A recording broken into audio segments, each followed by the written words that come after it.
We are to reconvene from our closed session. We took no reportable action, but we did give staff direction. And so the closed session is now closed. Now we'll start by calling our regular meeting Tuesday, June 16th of the Corte Madera Town Council to order. May I have a roll call, please?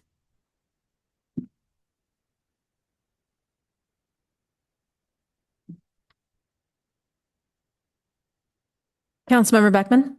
Here. Councilmember Ravazio? Here. Oh, sorry. Councilmember Andrews? Oh, yes. Here. Yes. Apologies. Vice Mayor Casissa? Here. And Mayor Thomas? Here. Please join me in saluting the flag. South forward.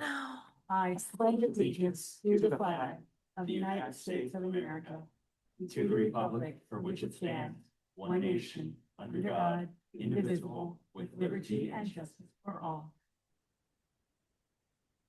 All right, we will start with open time. Open time is for anything that is not on the docket this evening.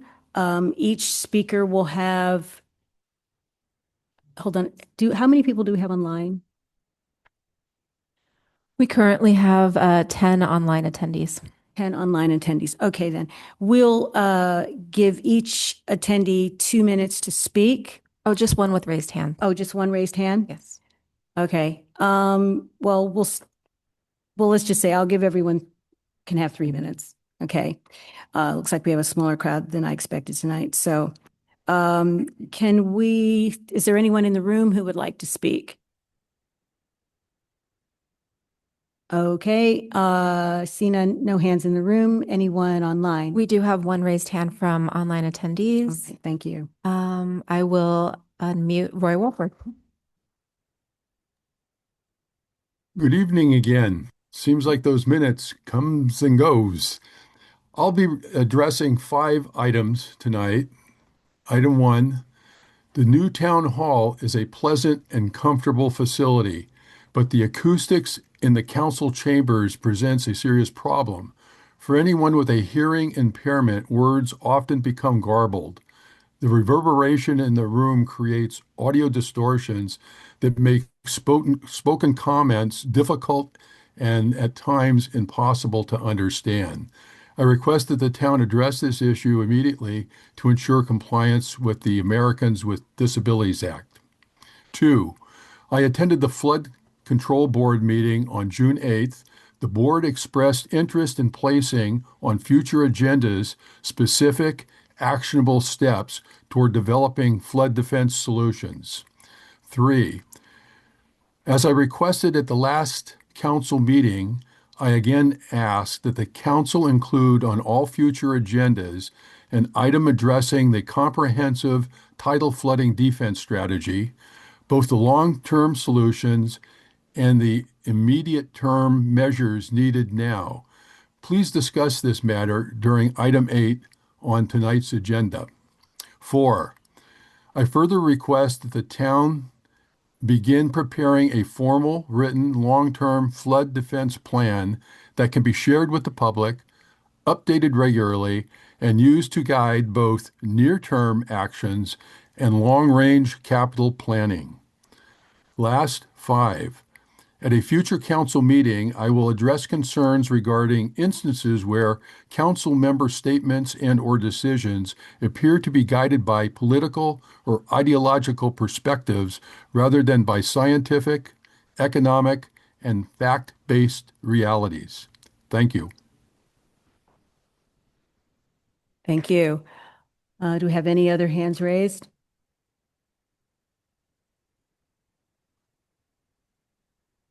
I'm not seeing any additional raised hands from online attendees. Okay.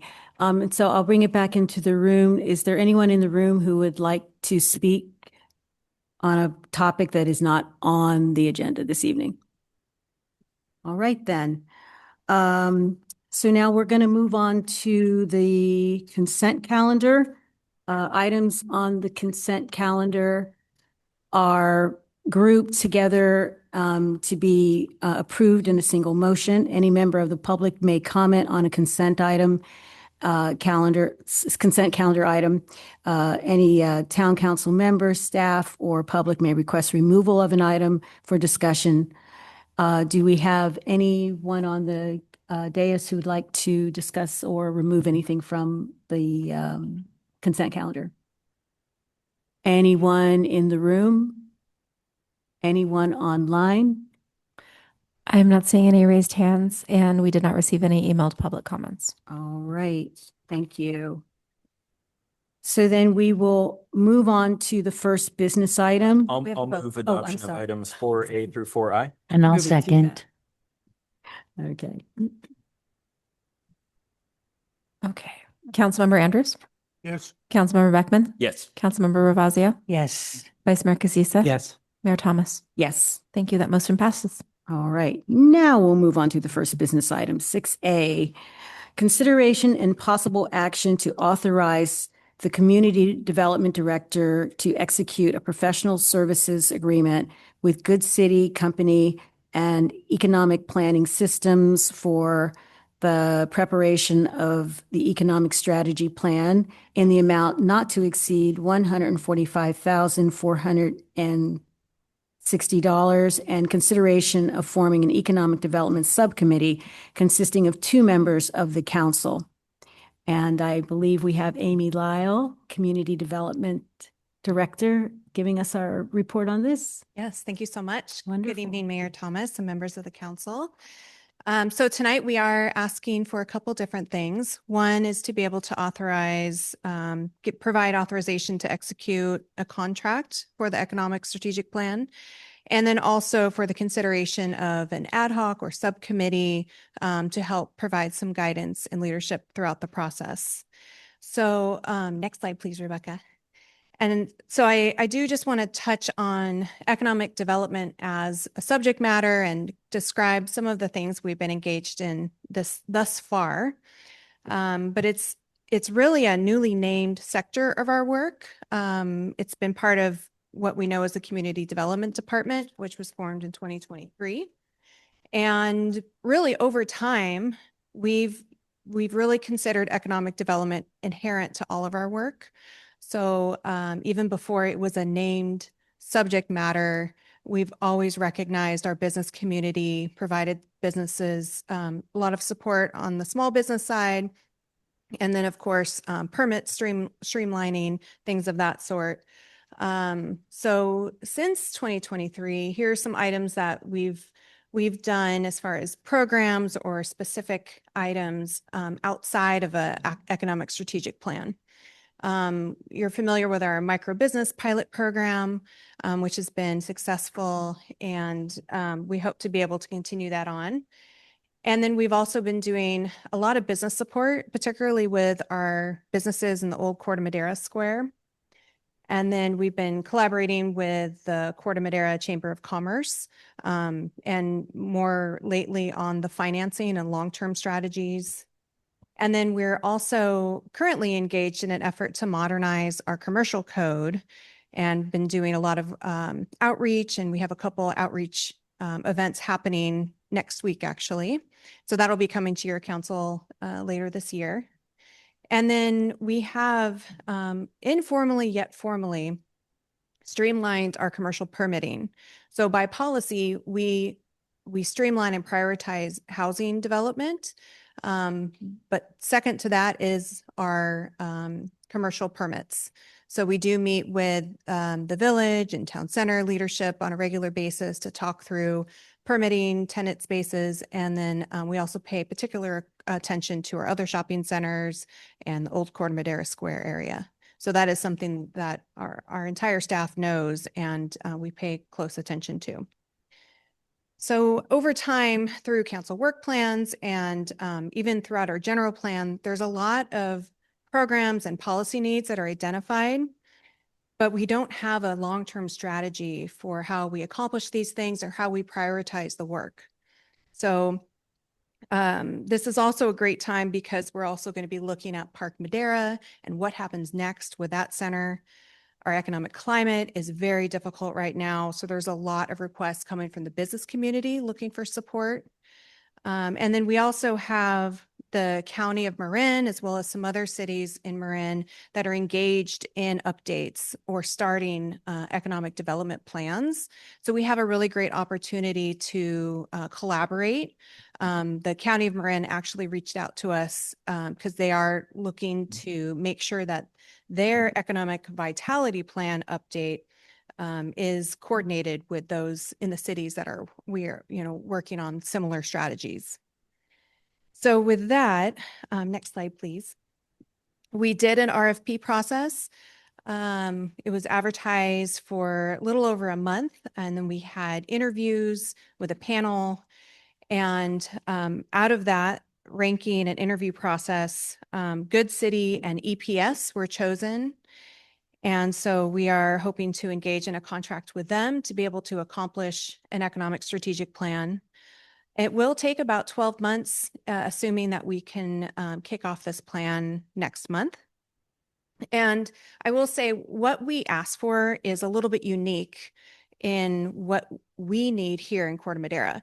So this plan is really focused on not just economic development, but how do we look at urban design and placemaking as a strategy for economic development? So those that responded to our RFP really had to have a combination of expertise. And so it really is an urban design planning exercise as well as that market economic development piece. The other thing is that we want to know how do we engage in some of the financing tools that are available to local governments. We've talked about public-private partnerships and EIFD, different districts. There's a whole array of different financing opportunities that we just need to understand where would we like to do these things? What is it that we're trying to fund? And do the outreach to make sure that this is a community-driven process, including our business community, obviously, to make sure that whatever we prioritize is exactly what the community wants us to do. And then hoping to identify the actual finance mechanisms to be able to do that. Even looking at some of these, it takes a lot of data and studies to be done in advance of even looking at some of these strategies. So this is going to help us understand how do we actually use our small amount of resources we have here in town. I think as far as economic development, I'm the only position that actually has that within the description name. So we're not proposing any new staffing, but really what comes out of this plan will hopefully be an actionable strategy or a list of priorities and some timelines that are reasonable to be able to engage. But we do want that urban design component to really look at our primary corridors and then also Park Madera to really line us up so we're ready to really jump the moment that we're ready to for Park Madera. Along with that, the plan includes a market study looking at different trends, real estate trends, and it'll also be doing a lot of outreach. So the plan includes a lot of individual stakeholder meetings, surveys, and work with our community as a whole. And that can take some time, and that's why this plan does take 12 months. So it'll start with a deep dive on the research and the economic side and our existing regulations, and then it'll move into an outreach component and then into the actual strategies on what is it that we want to be able to do. Next slide, please. So with that, oh, yeah, you got it. Thank you. The other piece that I wanted to talk to you all about today is how you can be involved.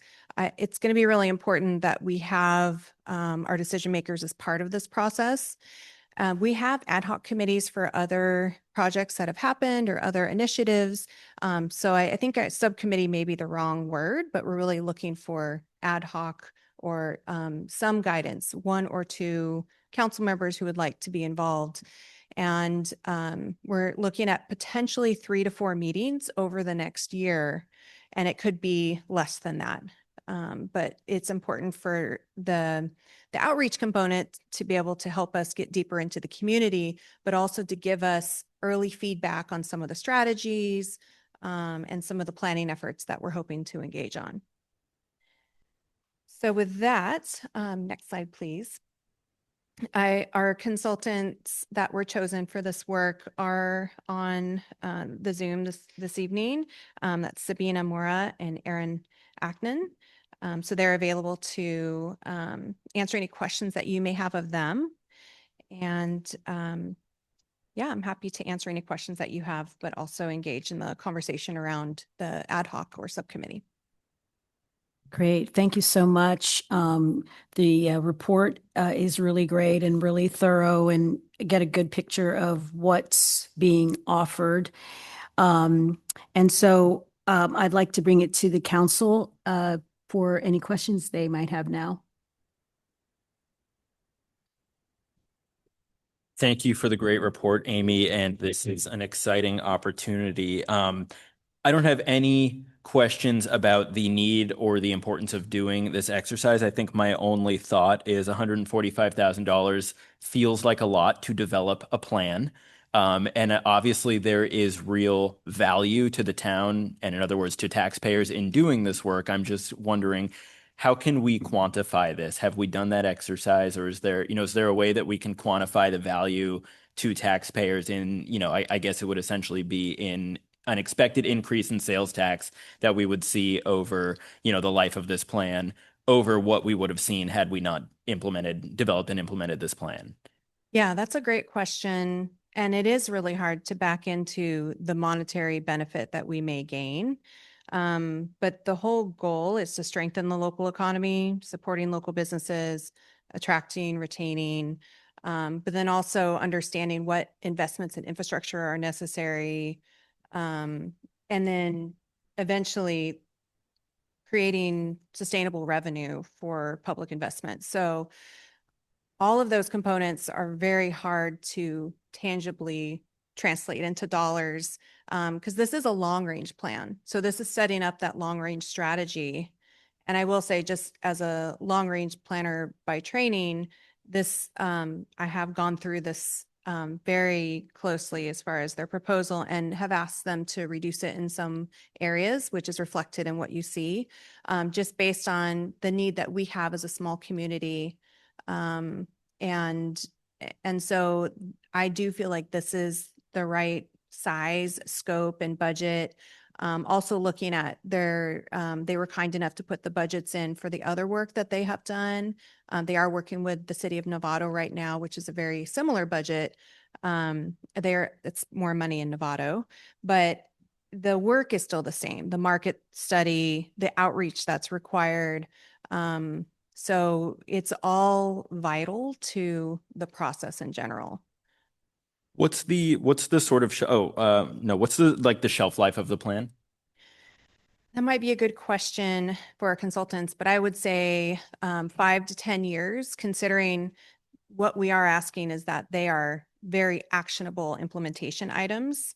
If it were a little more high level, then I would say maybe go longer, like a general plan level document, but we want this to be very specific. Yeah.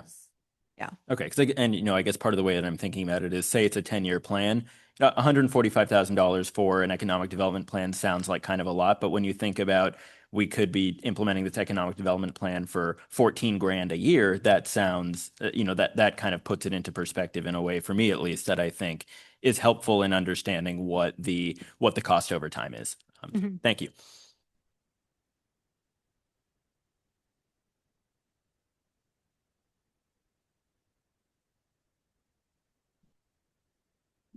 Thank you. Just a couple questions. I liked the idea that this is sort of a hybrid that involves urban design as well as economic development planning. Can you talk just a little bit more about that? I mean, we've talked about the need for signage, something on town hall, the entryways to town. Are they going to actually be doing that design work or just identifying that it's needed? So we are looking at that separately. So more updates on that soon. But as far as signage and a master sign program for town. But what this is looking at is how does that urban design create business activity or vibrancy? And for instance, Old Corte Madera Square, what aspects of that urban design layout do we need to enhance? Are there things that we should be doing on the infrastructure side to be able to support the vibrancy that we'd like to see in Old Corte Madera Square, or people coming off the highway onto Tamalpais or on Tamal Vista Boulevard? How do we make sure that it feels like the same place as if you came off the highway and went to the village? So looking at that kind of that urban design character, which is partly signage, but it can also be the infrastructure that we want to happen. We've talked about, for instance, the EIFD, the Enhanced Infrastructure Districts, which are kind of a new thing in California, kind of post redevelopment era way to get some of the tax increment for areas and put that back into a district. Well, we have to know what we want out of that. Is it, is there something specific that we're trying to fund? So this is going to help identify that and make sure that it's actually rooted in an economic development lens.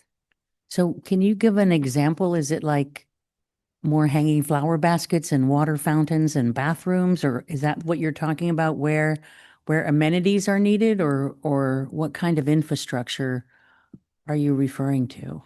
So it'd be looking at roads, bike and pedestrian, the continuity of how we design things, the wayfinding from one place to another. So signage is a component of that, branding for the town. Great. Yeah. Adam, do you have other thoughts on that? That we've talked about that. You, I think, explained it pretty well. I do think there's an opportunity, obviously. One component of economic development is sort of identifying the town obviously has some landmarks that we all know, but for visitors, they may not recognize where you are exactly coming off the highway. We are obviously, the overpass is getting reconstructed in a couple of years. And so with that, I think there is an opportunity to take a look on the cohesion of our major corridors and what it signifies to the visitor in terms of where you are in a place that not only the visitors, but also maybe businesses say, this is where I want to locate. This is Corte Madera. This speaks well to potential customers. Thank you. But Amy spoke to it well. And I think one of the things that I think is just kind of speaks, it's not a dollars and cents valuation of this, of backing into a number here, but I do think there's value. We've had a lot of people come up with great ideas that I think help or are related to economic development, and they're coming from all angles, frankly. And we need to figure out a way to prioritize them, frankly, and put them in a sequence that makes a lot of sense going forward from a budget standpoint, and also just from a layering standpoint of how we ultimately get to a place where we think we're really strategically chipping away at doing everything we can to make Corte Madera a really vibrant place to conduct business and for people to come and spend money, and also for our own residents to feel good about where they are and their local community. So Thanks for that. Just one more quick question, if I may. So we have a lot of, as I know you know, vacant buildings in Corte Madera. How will they be addressed as part of that at all? Do we just assume that whatever's happening with that is sort of already happening, or do we look at these major vacant buildings? Well, as part of the work, they will be doing an analysis of the opportunity sites. So our vacant properties are obviously going to be part of that, but they'll also look at what sites can be catalysts to other sites, or so we can really create more focus on, for instance, 41 Tamal Vista, and provide maybe more strategies than what we can offer now to that property owner on how do we move it forward. Is that the movie theater? Yes. Yeah. So we do have that part of the component within the scope, but also a lot of those property owners are stakeholders. So there can be more of an in-depth dive with those property owners to determine what is it that they need. Is there something that we can help with, other strategies to kind of move things forward? Thank you. Thanks very much for that. I have a couple. Thanks. Mr. Do Casissa? we have the vendors online? Yes, they're online. Can you bring them on? Because I'd like to, so we can meet them, because especially if we're going to spend 145,000. And the other part is if we can get the background from them. And you mentioned before actionable items that they would come at the end of this process. I just want to hear potentially, because they're doing work in Nevada, maybe what some of the actual items would look like. Sure. Let's see if Rebecca can promote them.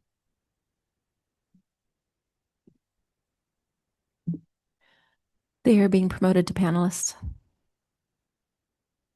As soon as they join, they can share their screen. There we go. Welcome.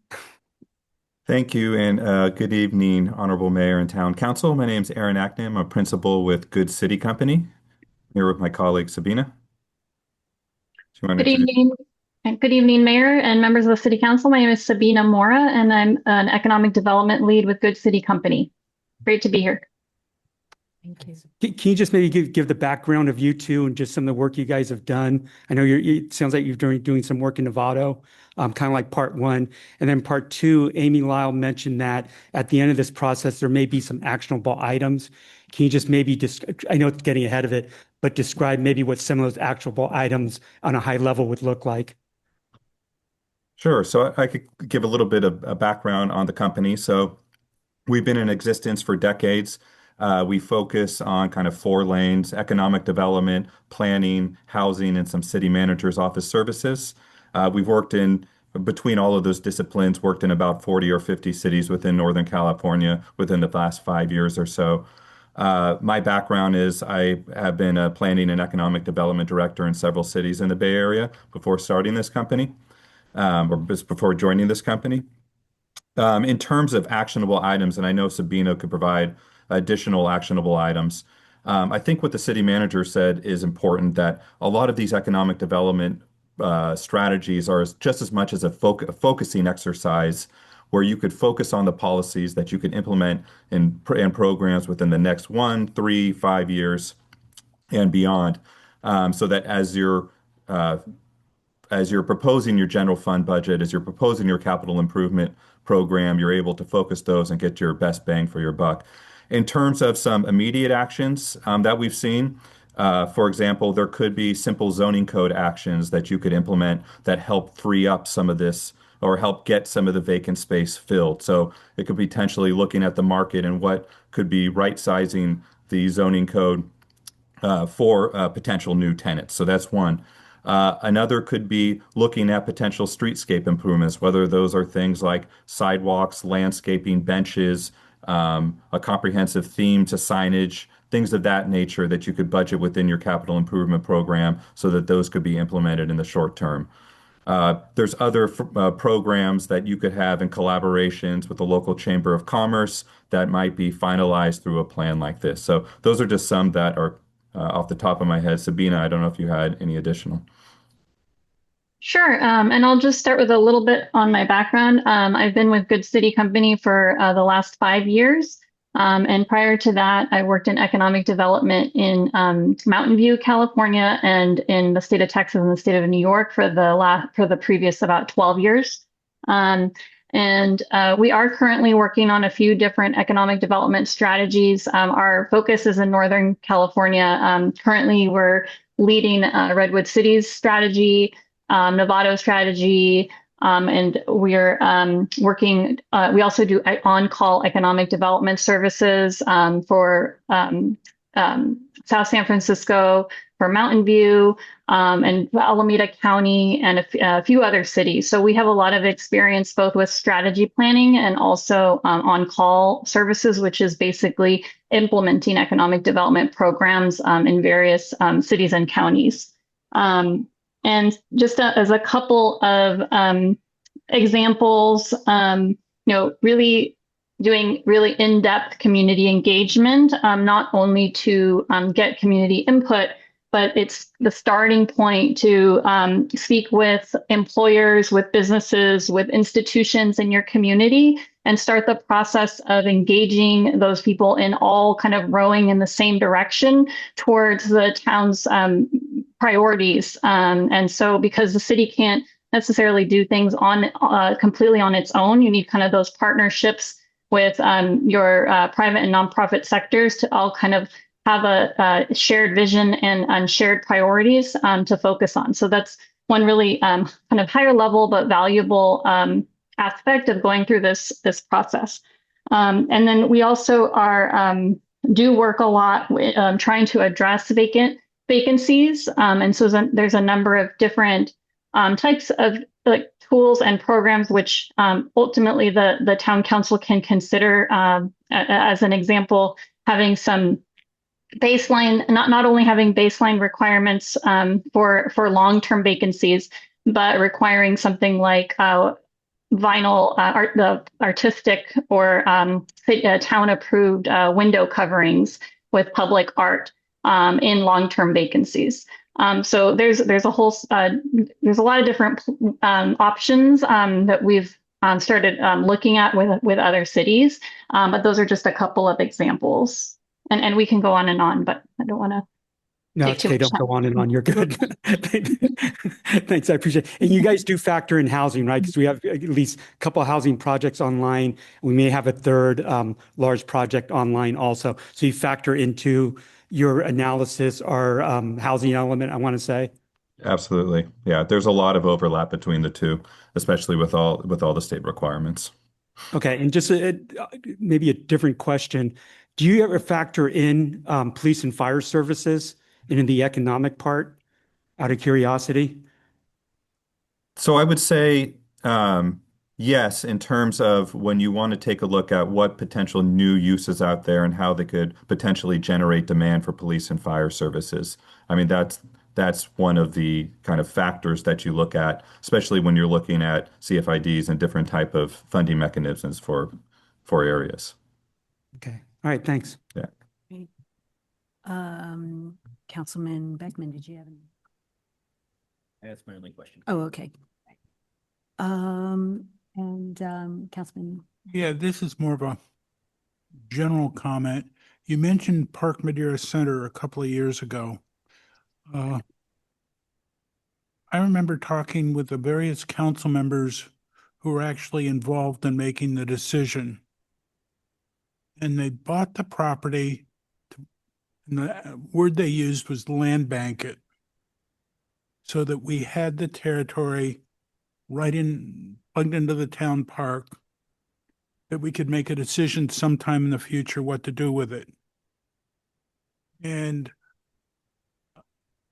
I would hope that one of the many possibilities you're thinking of is we've got a bunch of ramshackle buildings there, take them down, clean up the soil, put in grass, because if the housing element is truly fulfilled, we're going to have a lot more people in town.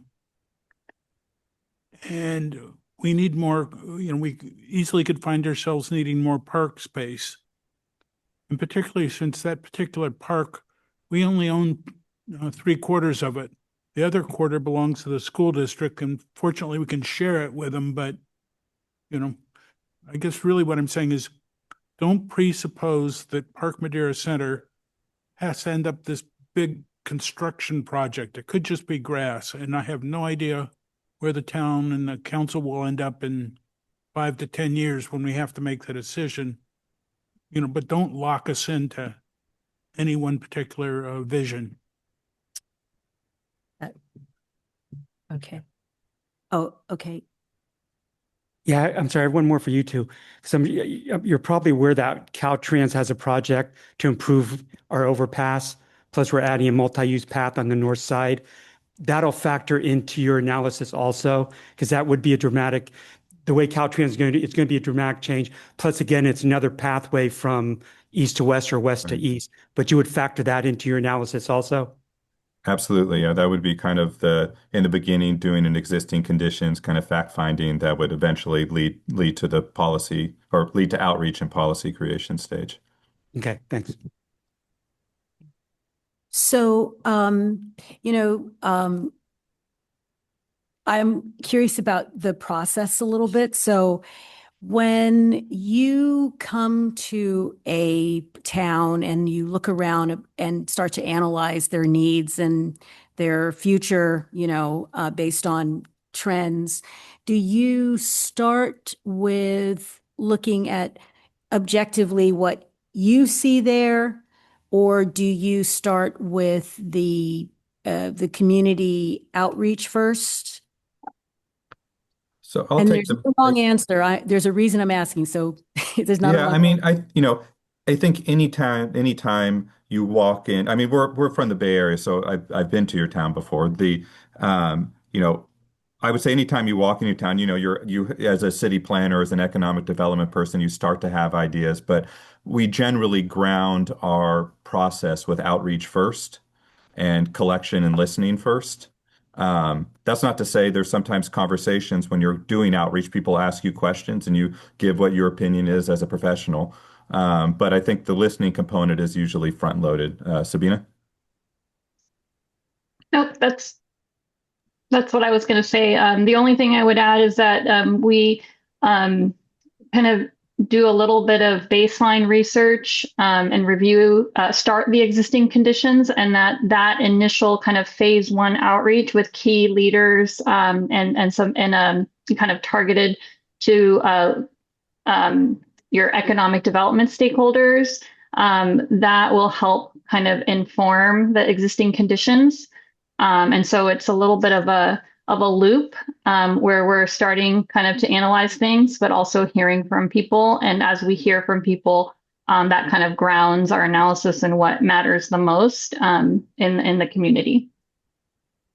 And have you ever run into a situation where what you see viable for that community, excuse me, both for the people who live in the community and then also for the customers and, that you want to bring to that community.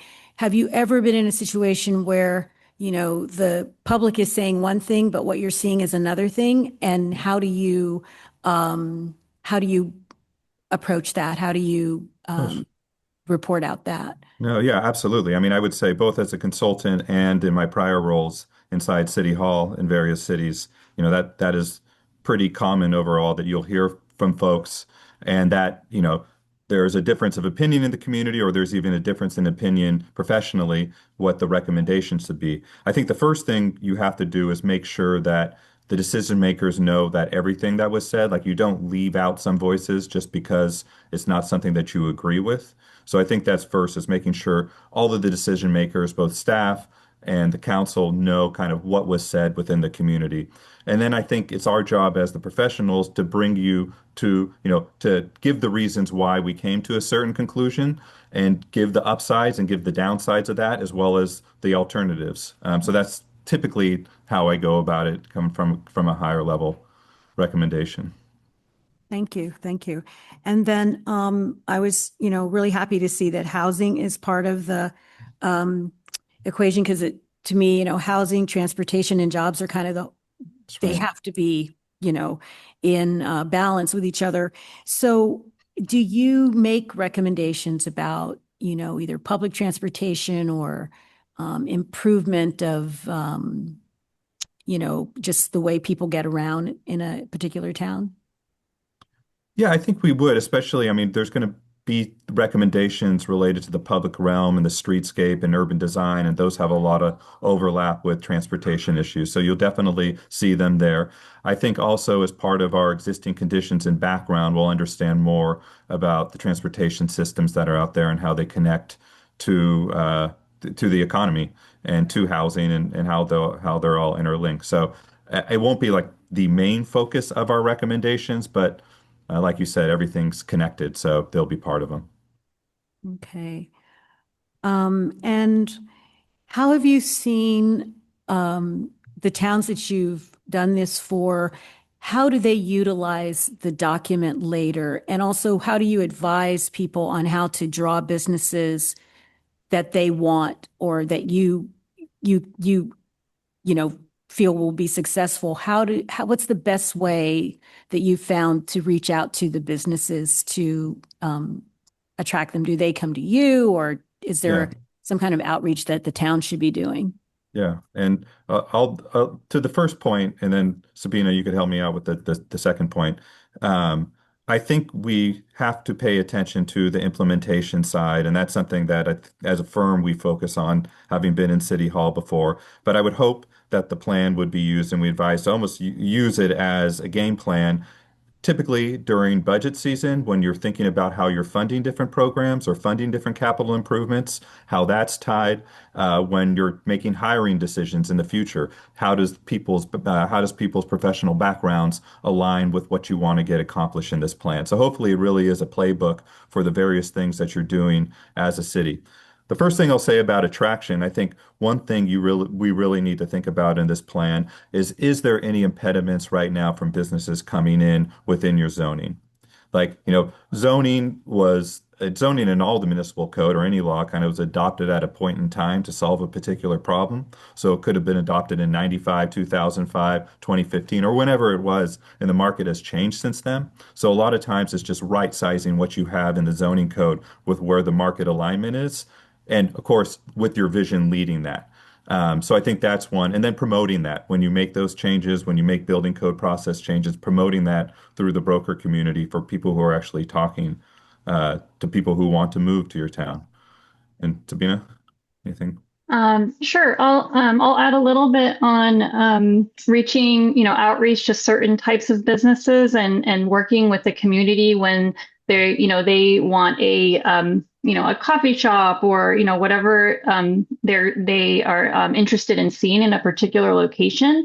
I think on one side of that, one approach I think is important is kind of explaining what tools the city does have available to it or the town has available to it and what the town doesn't control, and just kind of understanding that the town doesn't have every single lever to control market conditions. You can't control property that isn't city owned, and kind of explaining what is and is not under the town's control is first.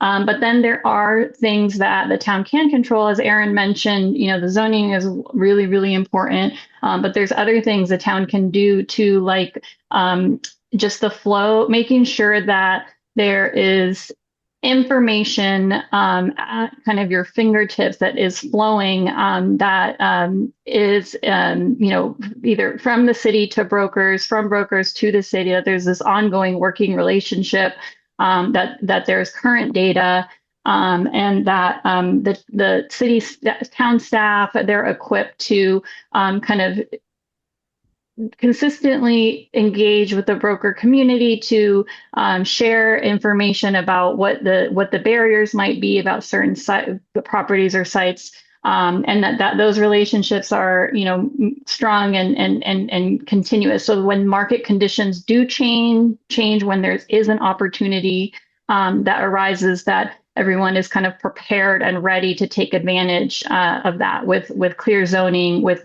recent data, with good information about what the barriers are, and with kind of city staff that are just kind of ready to help. And that's part of what going through this planning process can help do, and kind of setting the table so that when market conditions change, the town is ready to take advantage of those opportunities. Right. And so will the town be, once your work is done, are we left with some kind of, for lack of a better say, a living document that we can plug new information into as conditions change? That's a good question. I would say the answer is yes. We could structure it in a way to where, you could have routine study sessions, routine kind of outreach, so that which policies to tweak as market conditions change. Thank you. Thank you. So if I don't have any more questions from the dais, I will open this to for open time for the public to ask questions and comments. Is there anyone in the room who would like to ask questions on this item? Anyone online? I am not seeing any raised hands from online attendees, and we did not receive any emailed public comments. All right, then. So then I will bring it back to the dais for discussion. Yes, Ms. Bravazio. I think this is really a wonderful initiative. I know Adam was talking about this long before Amy came in, and he said, I gotta find somebody who can put together an economic development plan. And I think he found her. So I'm really excited about it. The one thing I would love to just say is that I hope the master planning that was done for Parks and Recreation gets rolled into this, because even though it wasn't about economic development, there were a lot of economic development possibilities that the community wanted. They talked about food trucks and getting more diverse restaurants and having more of a culture. And of course, the number one request in Corte Madera for 3 decades now has been that they would really like to have a public swimming pool. You've probably already heard that, not only from this town. But there have been some studies and things done in the past that I think could really inform this effort and help you move more quickly, because that was only, I think it was 2021, 2022. Was it, Fred, the master plan for Parks and Rec? It wasn't that long ago. I think it still feels 2021, something like that. Yeah. 2022 and Anyway, I fully support this and would love to serve on your subcommittee. Really appreciate the work. Yeah, I can totally support this also. I think it's probably is a long time coming. Especially, we have a lot of diversity with businesses. We have Old Corte Madera Square, we have car dealerships, we have 2 malls, we have, an office corridor, I want to say, with office buildings. So I think we have a lot of business diversity there. I think there's intrinsic value and tangible value. And I think right now it's hard to see an actual dollar amount associated with it. But I think that may come in time as the plan moves along. I appreciate your comments, both of you. I think it's great to get to know the vendors. And I think I have a really high confidence level. You guys seem like you're really experienced and you've dealt with this before. So again, I can totally support this. And I don't mind sitting on the subcommittee also, if that's okay. Throw my name out there. All right. Councilman Andrews. I think it's a good idea. Just remember that we're going to have to balance what's going on in town, and got so many different silos going on. And it'll be good to have somebody pull them all together and make certain that our housing is being supported by, our businesses are being supported by police, whatever. So. All right. Councilman Beckman. I am supportive as well and excited about this prospect. I just want to make sure, I know that we've had sort of a group working on strategic planning for and with the Chamber of Commerce, and I think this is I would like to see that rolled into this. I think I'd like to see us look really hard at a potential merge with the Larkspur Chamber as part of this process. I just want to make sure that we're picking up on all the synergies here. I think the Corte Madera Chamber of Commerce is great, but it has even more potential. And I think maybe by partnering with Larkspur's Chamber, we might be able to unlock that potential. And I just want to make sure that a big part of this process is thinking big picture about what the ideal Chamber of Commerce looks like and how that gets structured and implemented. But other than that, I'm excited to see this move forward. All right. Yes. I support having moving forward with this. I think it's really important to gather all our information. And that's what these 2 organizations will be doing for us, to kind of, from a very objective level, look at our town and what our strengths are and how we can get even stronger. So if we are finished with our comments, would anyone, oh, I'm sorry, did I open it up? Yes. Would anyone like to make a motion?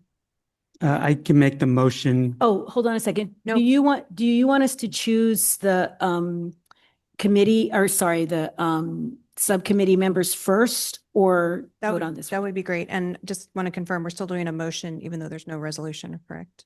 We're authorizing use. Authorizing. Right. Yeah, yeah. Okay, then. So, I was looking at how I would approach the idea of the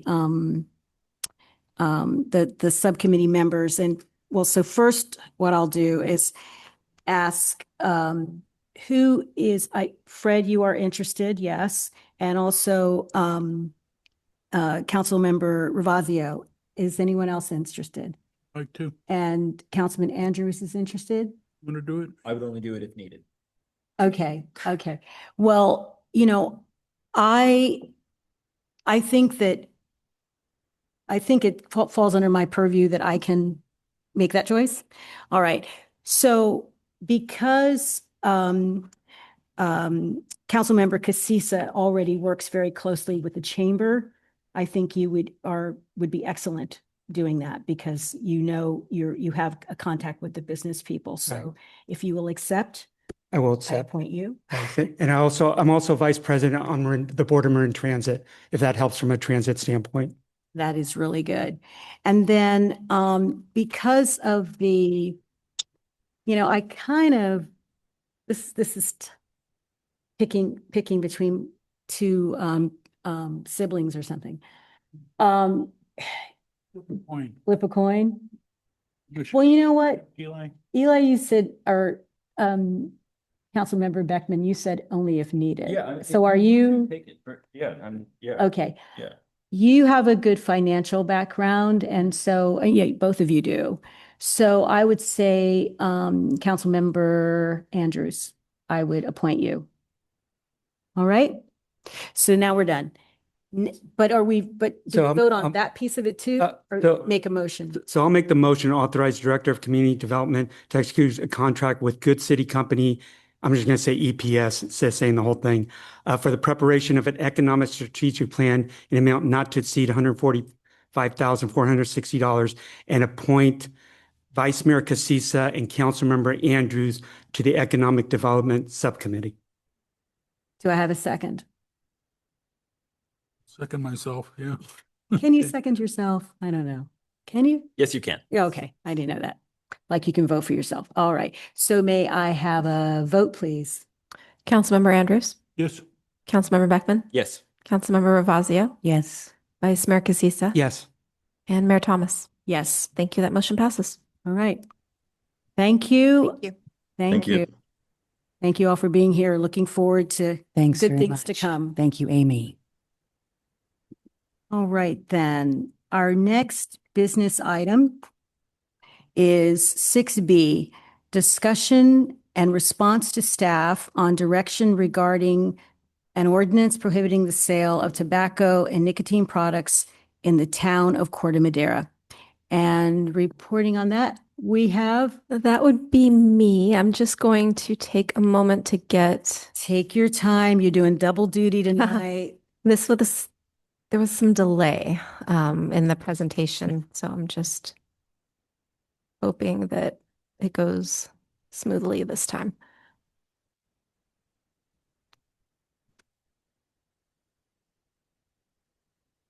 Okay.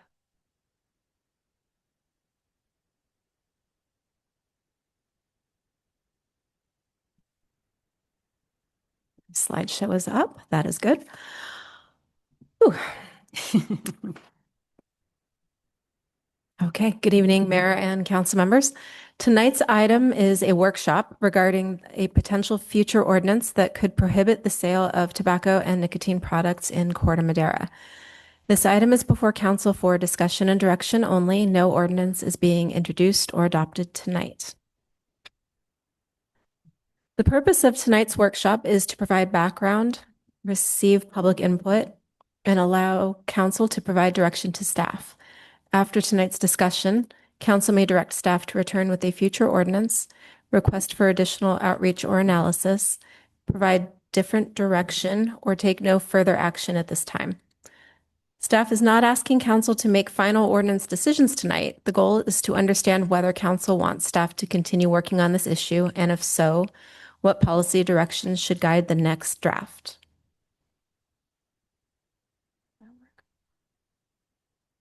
Okay. This discussion follows council's recent adoption of Ordinance 1059, which added Chapter 5.07 to the Corte Madera Municipal Code. That ordinance established a minimum floor price law for certain tobacco products, prohibited coupons and discounts, and banned the sale of certain products, including electronic smoking devices, heated smoking systems, and tobacco and nicotine pouches. Ordinance 1059 became effective on May 7th, but enforcement does not begin until September 1st of this year. The town is coordinating with Marin County Health and Human Services regarding retailer education and training. As part of the earlier discussion, council also directed staff to return with information regarding what a broader tobacco and nicotine product sales prohibition could look like. Tonight's workshop is intended to provide that opportunity for council and public discussion.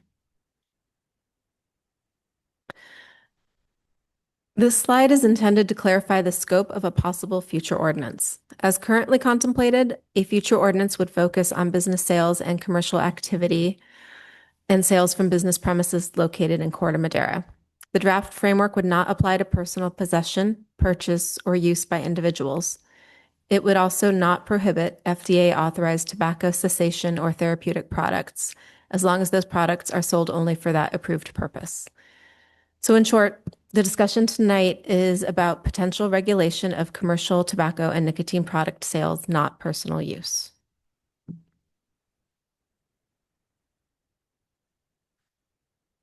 In preparation for this report, staff reviewed ordinances adopted by other California jurisdictions.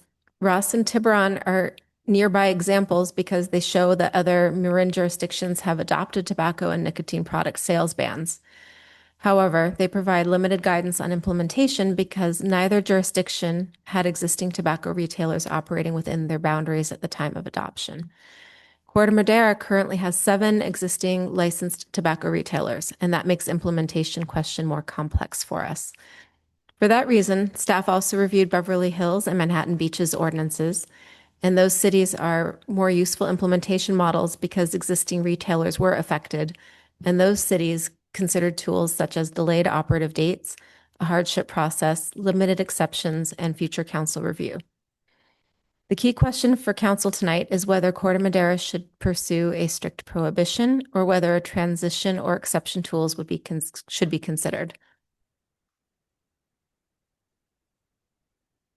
Staff is requesting council direction on several policy questions that are outlined in the staff report.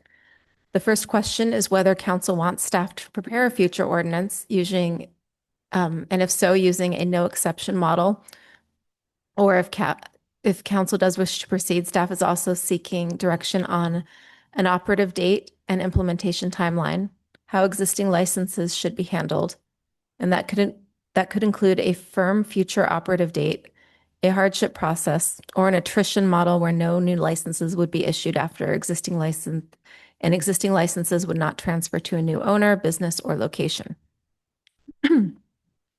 Staff is also seeking direction on whether council wants any exceptions researched, whether council supports the proposed enforcement approach, and whether additional outreach, transition assistance, or future review should be included. These options are not necessarily mutually exclusive. For example, council could direct staff to return with a no exception ordinance that has a delayed operative date, or council could ask staff to research one or more transition tools before returning.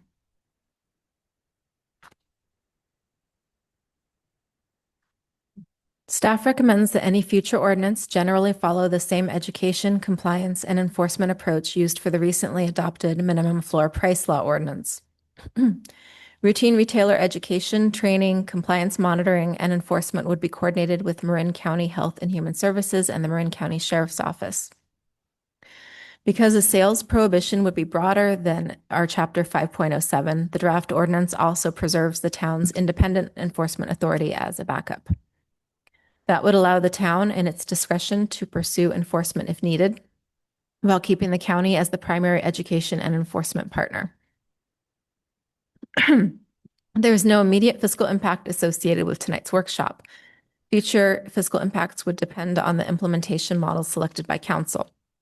At the end of tonight's discussion, council may direct staff to return with a final ordinance for possible introduction. Council may request additional outreach or analysis or direct staff not to proceed at this time.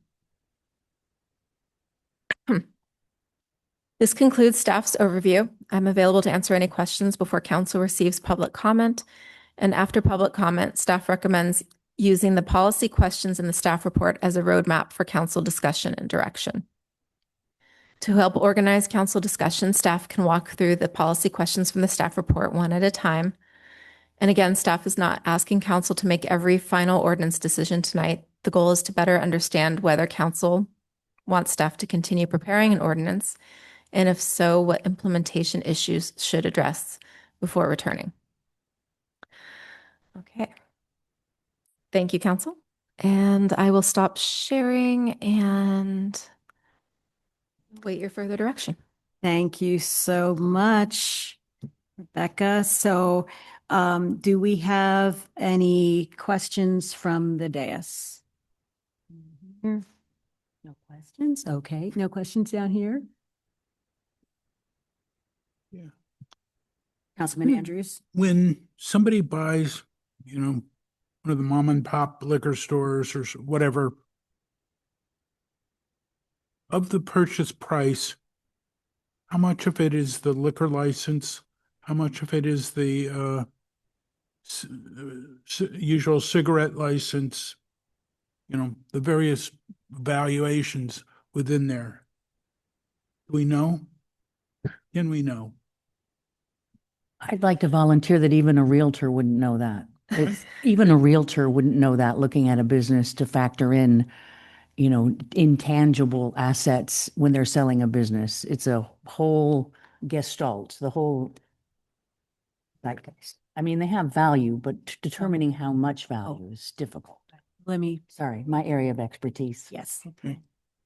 We can wait to be, so I'll let you answer on your turn, but do we have someone who's gonna, do we have an answer for that question? I'm trying to, as I understand it, Rebecca, you can go ahead, but just so I clarify the question, were you talking about an individual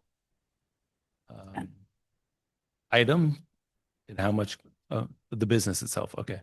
Let's say, there's a liquor store Okay. across the street. They sold it tomorrow. Sold the business. Okay. They're assuming there's a going concern. Oh, I see what There's inventory on the shelves. Yep. Okay. But also they're transferring the liquor license. That has value. They're transferring the tobacco license. That has value. Sure. And I'm just trying to say, how do we figure out what the various components of that is? No, that's a good point. So I would have to agree with Councilmember Ravazio. I'm not prepared to answer that. Don't have an answer for that. I mean, it's something we could research if that was important for this discussion. We'd have to come back with that information. If we're going to just cancel the tobacco licenses, I'd say we should look into just, hey, we're going to buy your license from you. And from this date onward, you will not sell cigarettes or tobacco in your building. If I may, Jim, one way you could look at it is that if I'm going to sell my business, right, one thing it's going to be valued on is the sales I'm making, right? Right. As part of the value. When you look in the staff report, this is from 24-25, there's about 171,000 in sales spread among, just easy math, okay? Yeah. Because some may be more. If you spread that across 7 businesses, that's about $27,000 a business. So I don't know how much, again, without looking at in detail numbers, I don't know how much of an impact 27,000 in sales would have on the value of a business, on their overall sales, if you're kind of looking at it from that perspective, if that helps. I'm sorry to hop in, but we're out of order now anyway, but I just wanted to make sure that 171,000, was that how much tax revenue or was that sales? That was sales, and that number was provided by our finance director, who said that he could further dive into a potential taxable take from that, but it would be speculative, so we didn't put Okay. that in the staff report. All right, thank you. All right. Councilmember Beckman. On this question of potential license attrition, how many active licenses are there in town, and what's the term on one of these licenses? 7 currently, and they're renewed annually from our, Oh, it's a tobacco retailer license. I don't know if there's additional licensing from the state that also factors in, but when the town, gosh, back in 2019 or 2020, adopted a tobacco retailer license, that's just an annual fee that the town charges tobacco retailers and but regardless, it's not, I mean, one of these businesses can't be selling tobacco in town without a town license, even if they have a state license. So, so if we did the attrition model, that's a 1-year max runway for, for implementation. Am I understanding that correctly? I believe the attrition model would be if someone sold the business or transferred it to another entity. It's not an annual, just keeping the same business license. They renew it annually as part of their business license. Okay. I'm glad I clarified. Thank you. That would just be if they wanted to sell their business or transfer it to a family member or another owner, or if they went out of business, they wouldn't be able to get a new license at a new location. Thank you. Okay. Okay. So let me understand this license a little more. They have a license that they pay for up front and then they pay a yearly fee, or is it just the yearly fee over and over again? I actually am not sure. Does anybody, either the town attorney or town manager know if there must be a state licensing? I didn't look into that. Yeah. The only reason I'm asking is that if it's renewed every year anyway, there's the transferability is sort of minimal, right? Because it's every year. But if you have to get some sort of there's state licensing involved too. There is. I do know that. Right. I just don't know what that entails because you have to have state licensing in order to sell. Okay. If I may, I'm getting a text from our finance director that's giving me some information that may be helpful. So, tobacco license from the California Department of Tax, and it's a tax and fee administration site, $450 for a tobacco license every year. Okay. I believe that's a yearly fee. Okay. Just so I'm clear, I think one of the attrition models, and this comes from one of the other ordinances, was that essentially you could allow the same business to essentially continue to get these licenses year after year, but only relinquish essentially if they were to sell to another owner or to another business, then you would not allow it to actually. So it's basically a no harm from existing businesses. But if the business was sold, then you would not allow that business to obtain a town license for tobacco sales. Got it. Got it. So it's just one option. Right. But they would still be able to sell tobacco until till the business got transferred to someone else. That's one of the options that I think we've seen one of the other cities do, right, Rebecca? It was discussed, but not implemented. Okay. And Councilman Andrews. Yeah.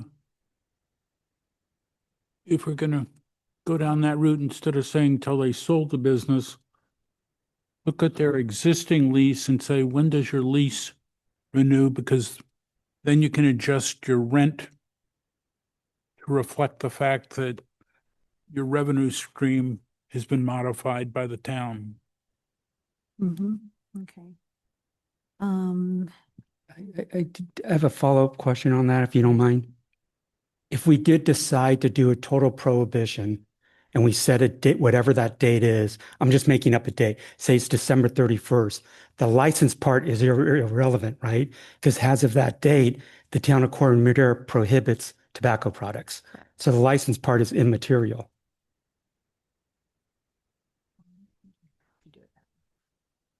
Yeah, I know that, and Rose is right. That's only one way to do it. Right. But what I'm saying is if we sit there saying as of this date, you cannot sell tobacco products in Corte Madera.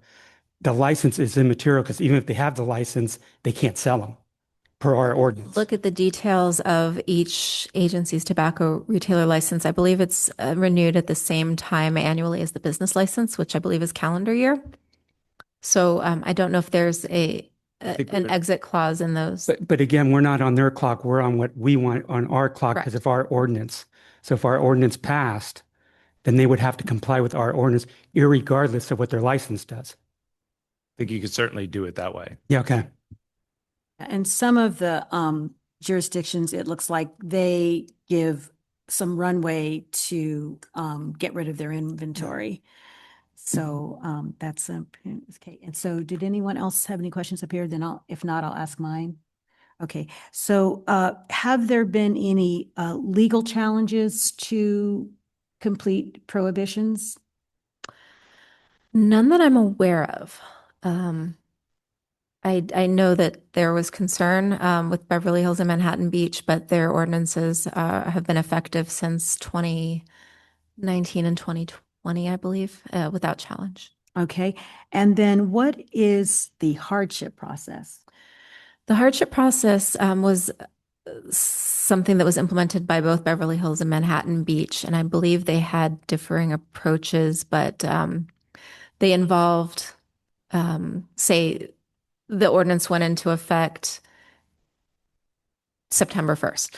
They allowed a one-time extension from the implementation for hardship. And it could have been for something similar, like they needed to restructure their lease, or they were closing their business, or they were remodeling. It was going to cause detrimental harm to their income, so they were granted a 1-year extension to finish selling off their product before discontinuing the product. But it was a specific one-time policy, not an end-to-end extension infinitely. It was a very specific process. And those applied to, if you gave that to one seller, did you have to give that to all? Or no, it was an just application process. And they did have examples of the applications that were used. Okay. All right. Thank you. So if we don't have any more questions up here, I will open it to the for open time for public comment. And I'd like to take a look and see how many people here and online want to speak. So we have 1, 2, 3, 4, 5. And online, do we have any hands raised? I'm waiting to see how many people raise hands. We currently have 4 raised hands online out of 16 attendees. Okay. More may. So raise 4 and 6 in the house, that's 10 people. Okay. I'm gonna limit the comments to 2 minutes. All right, since we have so many, because it could take a while. So who would like to approach the dais and go first? All right. Don't be bashful. Go, Dr. Ma.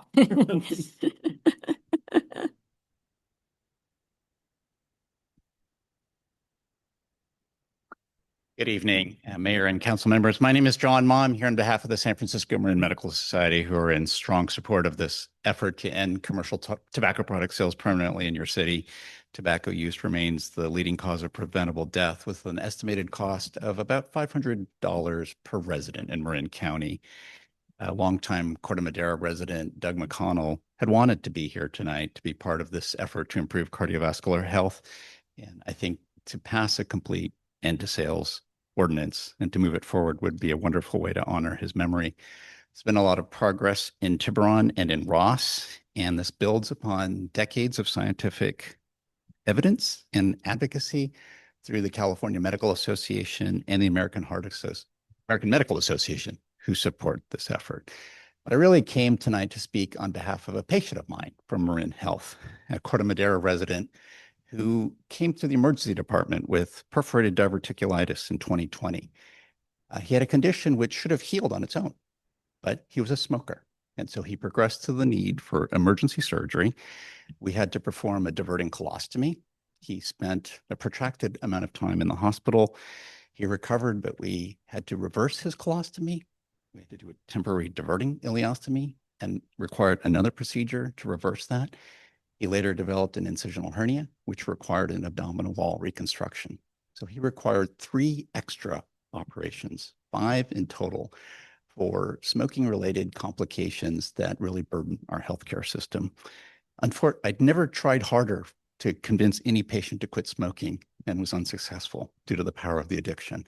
And unfortunately, in March of this year, he contacted me with the terminal diagnosis of lung cancer, and he passed away last month. And so really the efforts that you're contemplating here, to honor Doug and to honor everyone who struggles with smoking addiction, I urge you to move forward a complete end to sales without any exemptions. Thank you so much. Thank you. Okay, I've corrected the timer now. Hi, Mayor. Hi, council members. My name's Raven. I work in Marin County and I do tobacco prevention, so I'm not here to advocate for anything specific, but I did want to share a couple things on behalf of the young people I work with here in Marin who are not able to be here because, as you know, they recently graduated and they're traveling or relaxing with friends and enjoying their summer vacation. The main thought that I hear among students that I work with is that they do not want to be exploited. The tobacco industry has for decades exploited young people to addict new users to products that, when used as instructed, kill their consumers. This was evidenced in 1998 when the 4 largest tobacco companies were forced to pay over $200 billion, in part for deliberately marketing their products to attract young smokers. And then we saw this again more recently with the Juul settlement, in which a number of large vape companies in the US paid more than $3 billion for deceptive marketing to young people. A lot of this marketing takes place in the retail environment. Every single hour, the tobacco industry spends over $1 million advertising at the point of sale. And as evidenced by these lawsuits, a lot of that marketing is directed towards young people. The people in our community, young, old, anywhere in between, should not be or do not want to be exploited by this industry. And the last thing that I will say is that I recently spoke with one of my closest friends who grew up in Marin County. Am I over time already, or is that? No, you have Okay. 20. I recently spoke with a friend of mine. She grew up in Marin County. She recently stopped vaping. And what she told me was that the reason she stopped vaping is that the store down the block from where she lives closed. And that was the main reason that she was able to quit, was because she wasn't just walking down the road to get nicotine. So I thought that was relevant. Thank you. Thank you.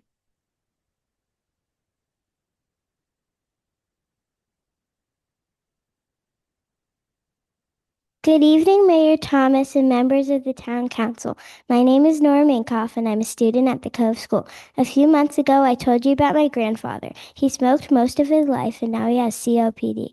He has had multiple lung surgeries, and sometimes it is very hard for him to breathe. It's sad to see someone you love struggle like that. I want to thank you for voting to stop the sale of vapes and nicotine pouches. Tonight, I hope you will take the next step and end the sale of all tobacco products. When I think about my grandpa, I wish nobody else had to go through what he has gone through. I hope that kids growing up in Corte Madera won't see these products as something normal.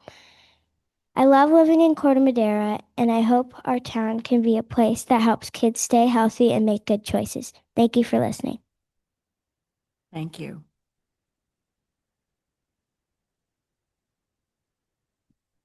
Do we have any others in the room who'd like to speak? Please. Hello. Good evening, Mayor and council members and city staff. My name is Brian Lamb, and I'm here on behalf of the California Fuels and Convenience Alliance, and we represent independent gas stations and convenience stores across the state. I'm just here to share our perspective and just issue a couple words of caution just in terms of prohibition, because like I hear the opposition. I totally understand, and I wish it was that easy to eliminate the demand, but unfortunately, as history has indicated, prohibition does not eliminate demand. And for Raven's friend, I'm so glad that that worked. But for a lot of people, I personally, unfortunately, I do know people who have not been able to, like with the California's ban on flavored tobacco, that has not prohibited a lot of users from using and acquiring these things. If you instill a ban, you're essentially penalizing responsible retailers who follow the law, and there has been a growth in the illicit market, particularly for flavored tobacco. And there is, I just want to, sorry, I'm just looking at the time. There has been a couple bans here and there across the state, particularly in the city of Brentwood in the Bay Area. There was a ban on, I believe it was vaping devices, and one of our members who was affected, they went on Snapchat, on Snap Maps, and there was a lot more activity from sellers on the illicit market through that. And like I said, I absolutely sympathize with ending this public health crisis, but unfortunately, we don't believe that product prohibition is the way to go, because you're like I said, stimulating the illicit market through there, and you're losing valuable tax dollars and sales revenue as well. But thank you for your time and consideration. Thank you.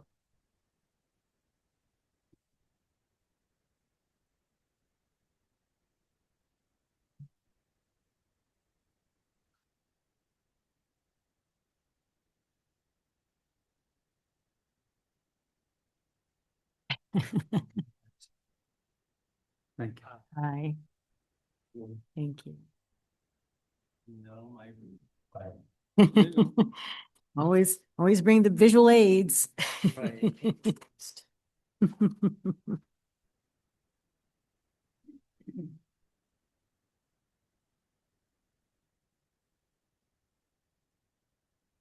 Good evening, Mayor and council members. Hang on just a second. Stop. This evening, as you know, I'm Jeremiah Mock from Corte Madera. This evening, I want to share some personal thoughts with you first before I tell you about all the reasons why you should end the sale of tobacco and nicotine products. You can see the faces on the first page, and you can probably guess that those are my parents. Both of them were victims of the tobacco industry. My mother started smoking when she was 17 years old. She was part of the Virginia Slims generation. My father started smoking at about the same age.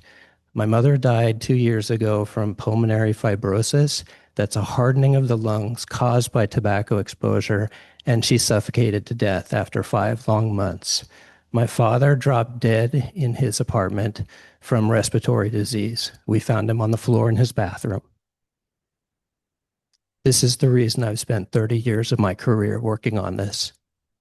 So let me show you first what's going on with the industry. If you can look at the next page, domestic sales are down. That's because public health has been very effective in driving down demand. And the sales are going to continue to decline. The next page is the forecast for 2026. If you turn to the next page, you will see that that the expectations among retailers are for continuing declining sales of cigarettes. This is literally a dying industry. The sooner that retailers in Corte Madera transition out of selling these products, the better for their own business survival. If you look at the next page, which says the first ever total ban on the sales nearly eliminated tobacco products in the California cities, these are scientific research done in Beverly Hills and Manhattan Beach. And if you look in the purple box, it says that no sales of tobacco products migrated to the neighboring communities, and that the retailers were not negatively impacted. That was time. Thank you. Okay. Time's up. And just the last two are the pictures of children who are exploited all over the world, Black and brown children who pick tobacco and get tobacco sickness. Thank you. All right.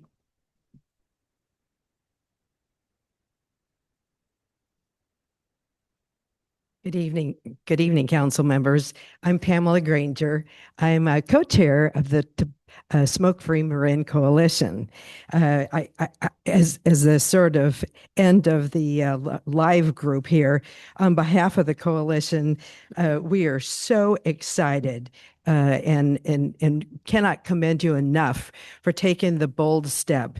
There probably be few things that you do as a council that will save lives the same way as ending the sale of tobacco products. The removing the products, as has been sort of mentioned before, will keep from normalizing tobacco use. The kids won't see it in the stores. Raven talked about her friend who quit. If we eliminate, we have a chance to eliminate tobacco disease, disability, and death all in one sign of an ordinance. So we applaud you for taking the next step and further advancing Marin and California's goals of ending the influence of tobacco and nicotine products, commercial tobacco and nicotine products entirely. I don't know how much I could tell people, just make them stop because we've been playing whack-a-mole. You have a chance to get a hold of it.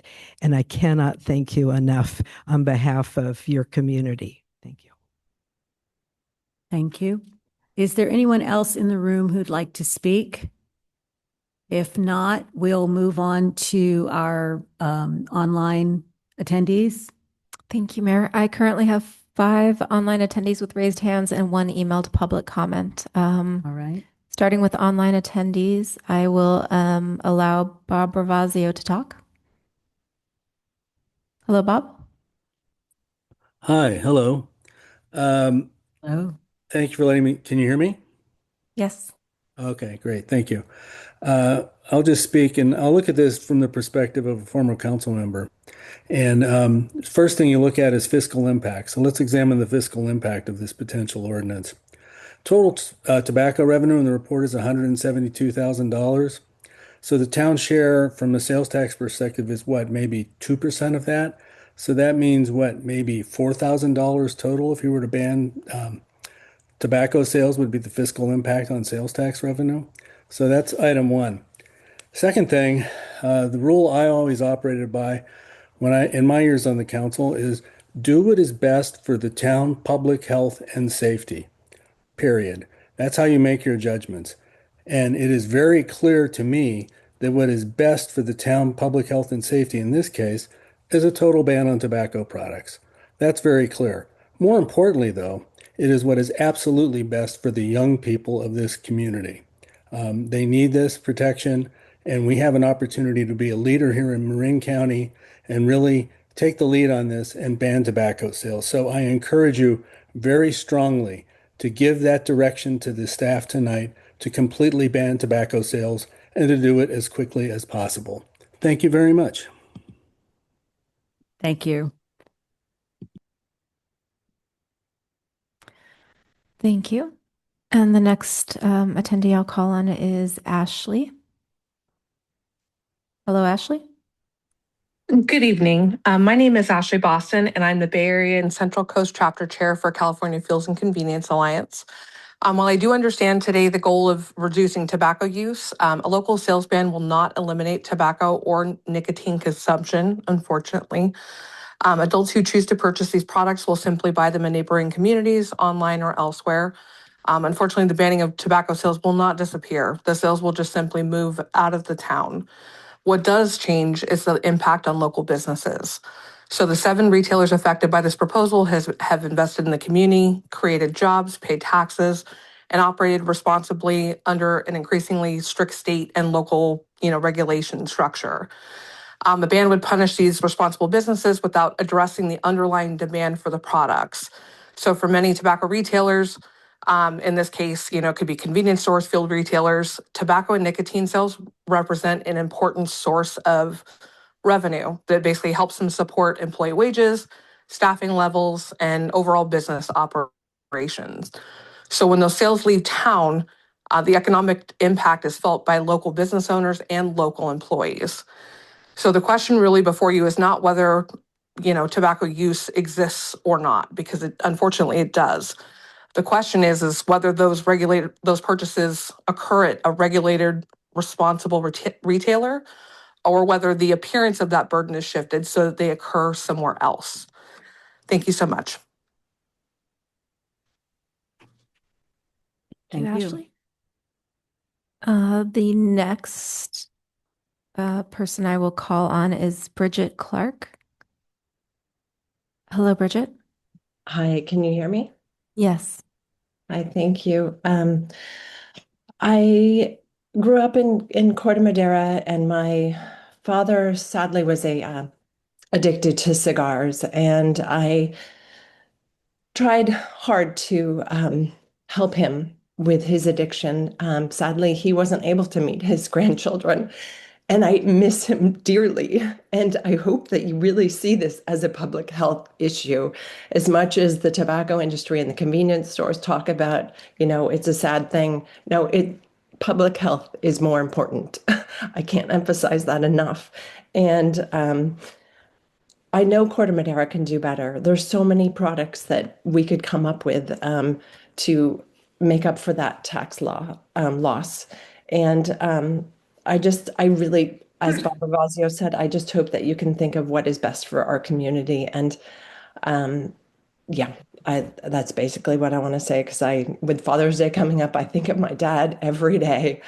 And he, on his deathbed, said, I wish I'd listened to you, because his addiction was just, it took him. So thank you for doing the best you can to take this seriously and ban all tobacco products, because they are so savvy in coming up with new products to get more people addicted. It's in the playbook. It has been for a long time. And don't be fooled by the industry. Thank you. Thank you, Bridget. Thank you. The next person I will call on is Anita Renzetti.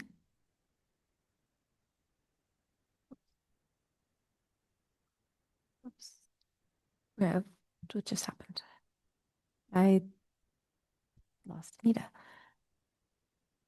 Anita, if you meant to lower your hand, please raise it again. And in the meantime, I'll call on Kelsey Fernandez.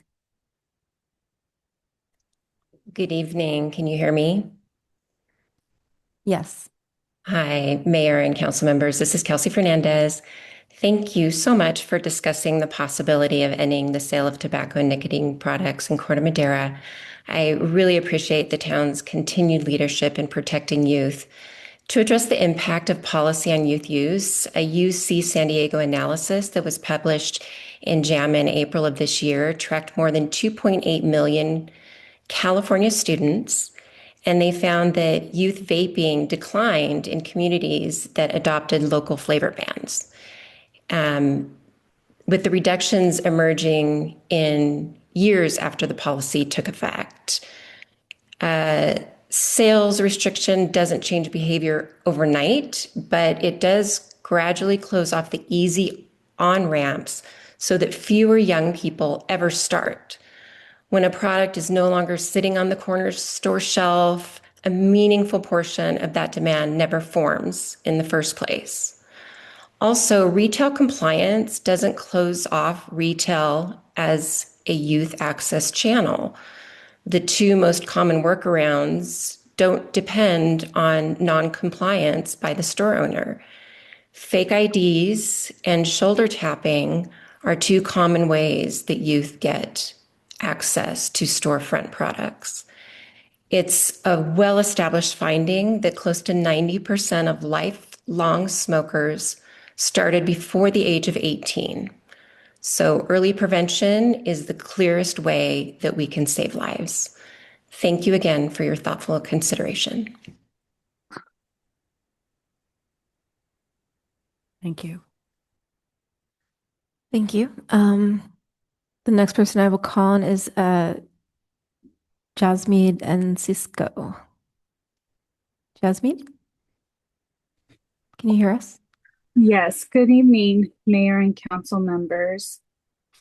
Thank you for the opportunity to speak. My name is Jasmine. I'm speaking on behalf of the National Association of Tobacco Outlets. which represents thousands of licensed tobacco retailers across the country, including small family-owned businesses here in Corte Madera. We appreciate the town's commitment to improving public health and preventing youth access to tobacco products. These are goals we all share. However, we encourage the council to carefully consider the broader impacts of the complete prohibition of the sale of tobacco and nicotine products. A total sales ban would eliminate a legal product category for licensed retailers who have invested years, often decades, into building a compliant business. For many independent family-owned retailers, their businesses is their largest financial asset and significant part of their long-term retirement planning. Reducing a major source of the revenue not only impacts day-to-day operations, but can also diminish the overall value of the business they have worked so hard to build. Many neighborhood convenience stores also rely on tobacco sales to bring customers into their stores, where they purchase groceries, beverages, fuels, and other everyday items. Instead, allow adult customers are likely to purchase these products in neighboring jurisdictions, shifting economic activities outside Corte Madera, or placing local retailers in a competitive disadvantage. As you consider this proposal, I encourage you to think about the local business owners who have followed every law and invested in their communities and build their livelihoods under the existing regulatory framework. Before moving forward, we respectfully ask the council to direct staff to evaluate the ordinance's economic impacts, consider enforcement costs, and assess whether less restrictive alternatives can achieve the town's public health objectives without imposing a complete prohibition on legal sales. We appreciate your consideration and look forward to continuing engaging in this discussion as we move forward. Thank you. Thank you. Thank you. And the next person I will call on is Holly Tier. Hello, Holly. Can you hear us? Hi, everybody. Hi, Mayor Thomas and council members. I just want to thank you so much for taking up this really important issue. As mayor, I brought the first total ban in the nation of tobacco products, and I want to tell you a little bit why I did that. One thing is my daughter was at Redwood High School and she could not even use the restroom because the kids were vaping in it so much and every day. We have 2 times our teens vape at 2 times the national average.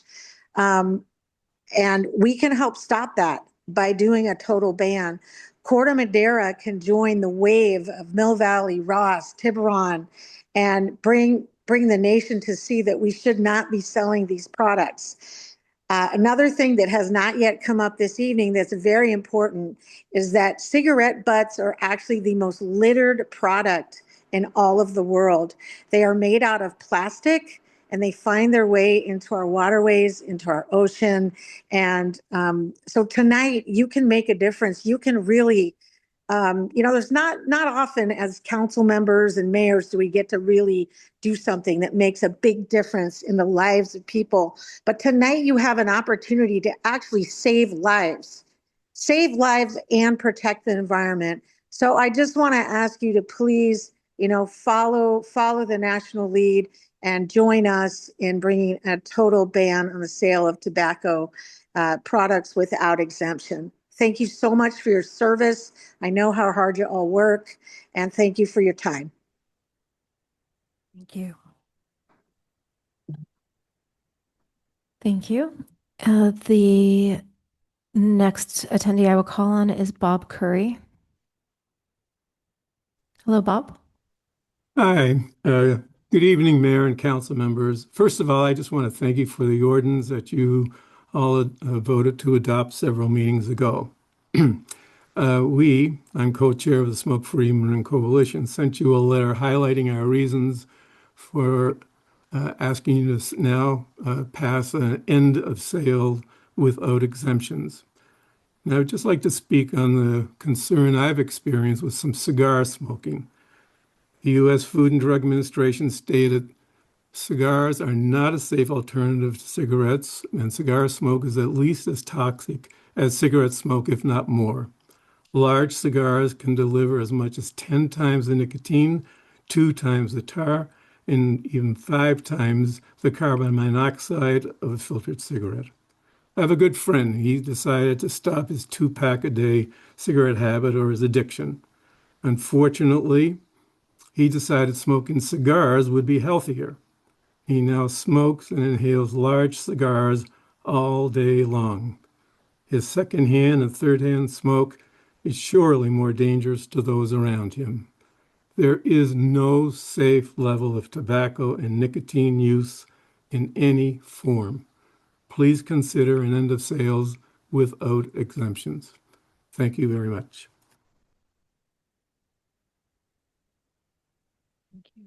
Thank you. The next person I will call on is Anita Renzetti. Hello, Anita. Can you hear us?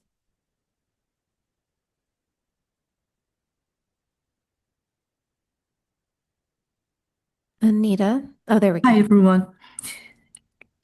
I just wanted to say hi to everyone tonight, the mayor, the council members, and the hardworking town staff as well. I'm working currently as the lead for the County of Marin's Tobacco Prevention Program. So I wanted to address just a couple of things that have come up.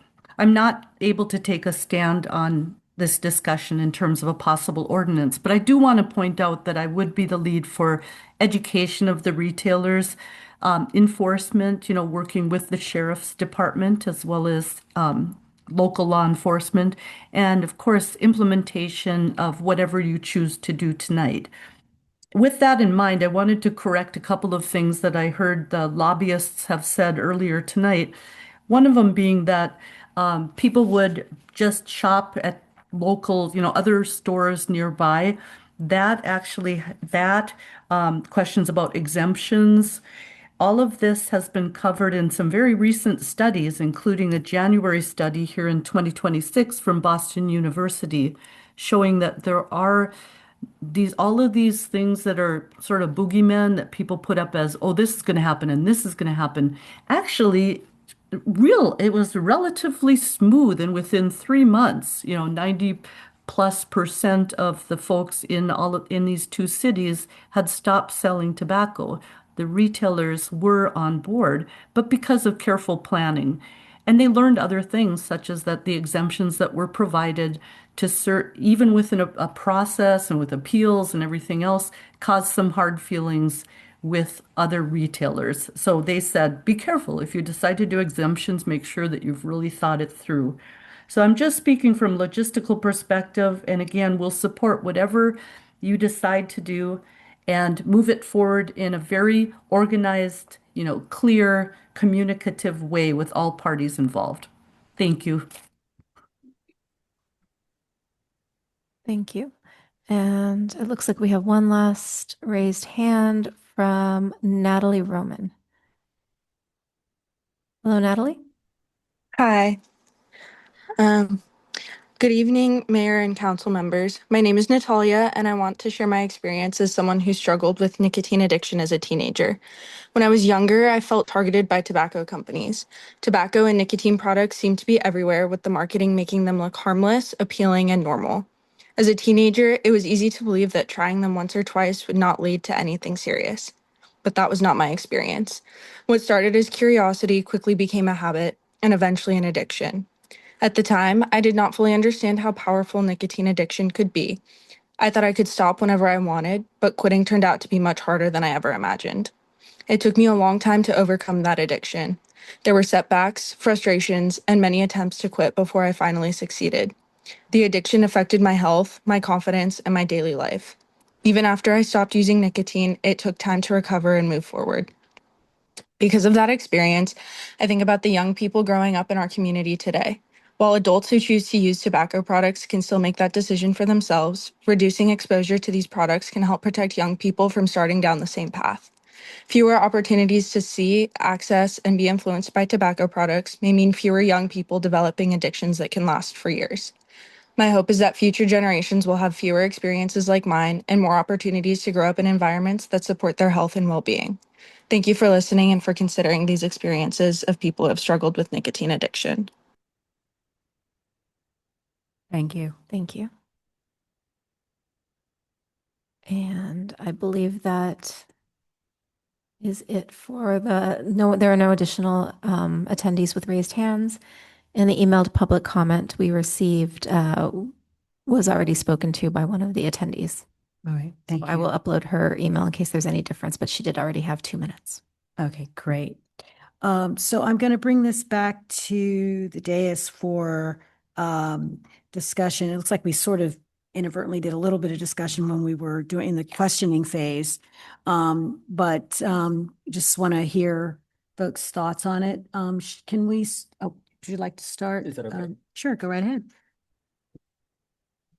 Thank you very much. And I think to maybe keep this as organized as possible, I'm just going to kind of go through the 6 policy questions outlined in the staff report. And I appreciate that the report was structured that way.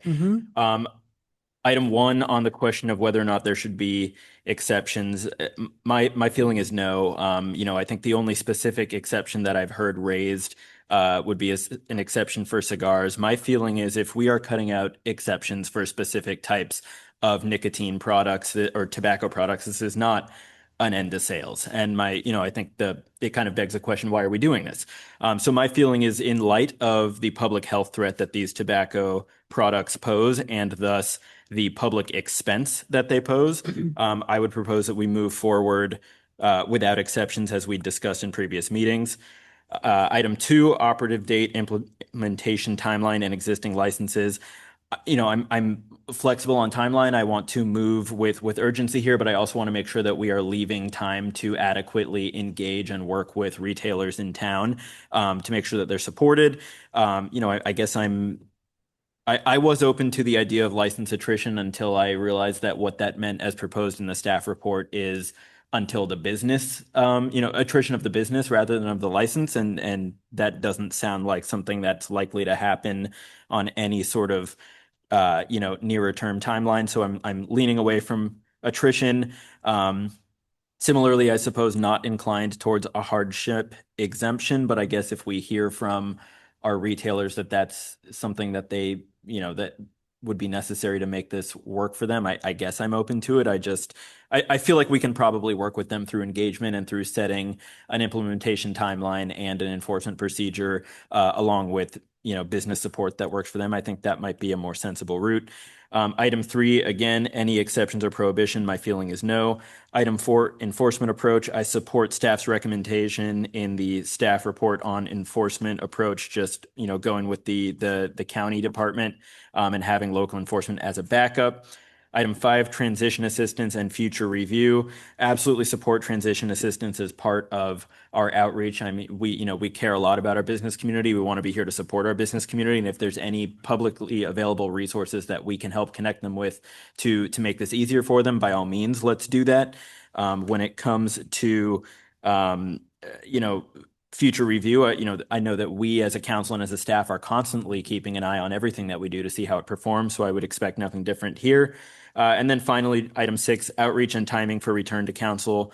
Again, I want to see a robust public process. I want to see real good faith engagement with our retailers. So I don't want to see a final ordinance come forward until we feel that we've gone through that process. At the same time, I'd like to see that process completed before the end of the calendar year if possible. So I'm hoping that we can complete an outreach effort, work with our businesses on mapping out how this is going to work in a way that we hope to be mutually acceptable, and then come back and adopt a final ordinance before the end of the year would be my preference. And those are my thoughts. Thank you. Anyone else want to go? Yeah. I would second everything that Eli pointed out, except on number 6. And that is because not only to me does this feel really important, but it also feels urgent for a couple of reasons. One is school's starting up again soon, and we've been talking about this for a long time. And I think a deadline of this December 31st should be adequate for the businesses to prepare themselves. I don't think we should be doing robust outreach. We know what the answers are. And I would say that any business in town that is going to be hardshiped by a ban on tobacco sales is selling too much tobacco, and they should be finding something else that they can sell. There's all these great new healthy shakes and all kinds of things they could be selling. But most importantly, this item was not on our work plan this year. And I was looking at the work plan and thinking, where's that mid-year review on the work plan? And where's all the other things that we were going to be doing during this year? And I feel like this has already taken up enough of our time. And we know it's a serious public health issue, and we've heard from everybody we need to hear from. So I would propose there be no exceptions. We do it as soon as possible, a deadline of December 31st or sooner, and we just get it done. I think there's no reason to go to the businesses. They're going to tell us they want to keep selling tobacco, and we're going to say, sorry, you can't. And I don't understand why we can't just send them a letter. I really don't think these are the types of business. We just talked about economic development and who do we want to attract from our community, not the people who are selling cigarettes. So let's not waste any more time on this. Let's get it done and do it right and do it quickly. Thank you. Yeah, so I can agree with what everything, this is going to get more difficult. With everything that Eli said, I'm totally for a total ban on tobacco products. I think we've more than heard from numerous speakers about this topic. The only thing I'm disappointed in, and it is what it is that because of the timing of this meeting, we're missing out on the youth that I'm sure would have loved to participate. It is what it is, but we've heard plenty from them in the past. And just to justify it again, I think that, it's minimal impact to there's minimal fiscal impact to the town. When I look at the sales, it's only 171,000. To me, there's 3 gas stations, 1 large grocery store, 1 major liquor store. I don't think these are a large percentage of their sales. I think it's minimal. So going back to Eli, I agree with everything Eli said. I would like staff to come back, look at hardship. Again, it's something we can look at. We don't have to decide tonight. If we want to do it, it would just give us an option. I also want to see what the transition period would look like or how we would transition into a total ban on tobacco products. And I would like to see the time period sped up a little bit more faster. I think by, at the end of the year, I'm hearing 2 different things. It sounds like Eli's saying to have council with something by the end of the year, like an ordinance type thing. Pat is sitting there saying to have a ban by the end of the year. I think there needs to be a happy medium there. And I don't know if that's a matter of coming back to us, and I'm just making this up, in the next couple months with the ban, with the ordinance part of it, and then that would lead to the transition part of it, right? Because the ordinance would sit there saying we're going to ban them, but part of that ordinance could be they're not banned until the December 31st. And I'm just throwing out a date there because I think the retailers do need time to go through their inventory. I think it's only fair and right to them. I know we've heard the argument about, people go to other cities. On that, I'd say let them, if Corte Madera is not doing, we have Corte Madera, Mill Valley, Tiburon, that's a chunk of Central Marin. So to me, if somebody wants to go to another city, let them, but they wouldn't be coming to Corte Madera to buy those products or the other 2. So again, if Rebecca's looking at me like, huh? It looks like I was all over the place. You have to go back and read the recording. I can talk to you after. But again, I support doing a total ban with the comments I just made. Thanks. Okay. And I'm sorry, I assume at this point in time, you're just looking for direction from us, correct? That's correct. Specifically direction on the points outlined in the staff report that each of you are going through right now. And one of those key ones is if there is an ordinance brought forward, what would the implementation date look like? Like the minimum floor pricing law that the council passed a few months ago went into effect May 7th, but isn't enforceable until September 1st. So other cities would look at something that would be enforceable immediately, enforceable in 6 months, becomes enforceable in 1 year. That kind of direction is what we're looking for. Okay. And I think on some of these, I'll be honest with you, you may have to come back to us with options because again, I know what you're saying. I don't know what it looks like. Again, transition enforcement. You may have to come back and go, hey, here's 3 options for enforcement. Here's 3 options for transition. And then it's almost like we can tighten it up, the ordinance at that point of time. Okay. Councilmember Andrews. Yeah, I'm torn 2 ways. One is this might be, since this total ban ordinance might be premature in that in April 7th of 2026, we banned the jewel products and stuff like that. And the reason that was given at that time is the kids were using it to learn to smoke. And as evidence, they wandered around the parking lot over at Redwood and had big bags of debris from that. So I'd be interested in seeing what it looks like this coming year, whether the volume of waste products decreases, okay? But if we are going to go ahead with it, I think we just should tell the retailers, you're going to have to go cold turkey and just arbitrarily select a date. And I'd say December 31, 2027, and just say, we're done. Okay. And that way they have 6 months out of this year and 12 months out of the next year to get organized to handle the transition and just say, hey, no ifs, ands, or buts. It's just ending at that date. And you can quit, you can stop it sooner, but that's the firm cutoff. Yeah. I'm a very much a roundabout thinker, and so bear with me. So if all the products that are proven to be harmful to us were taken off the shelves, there would be nothing left except fruits, vegetables, and a tub of tofu. And we all know that. You doctors know that,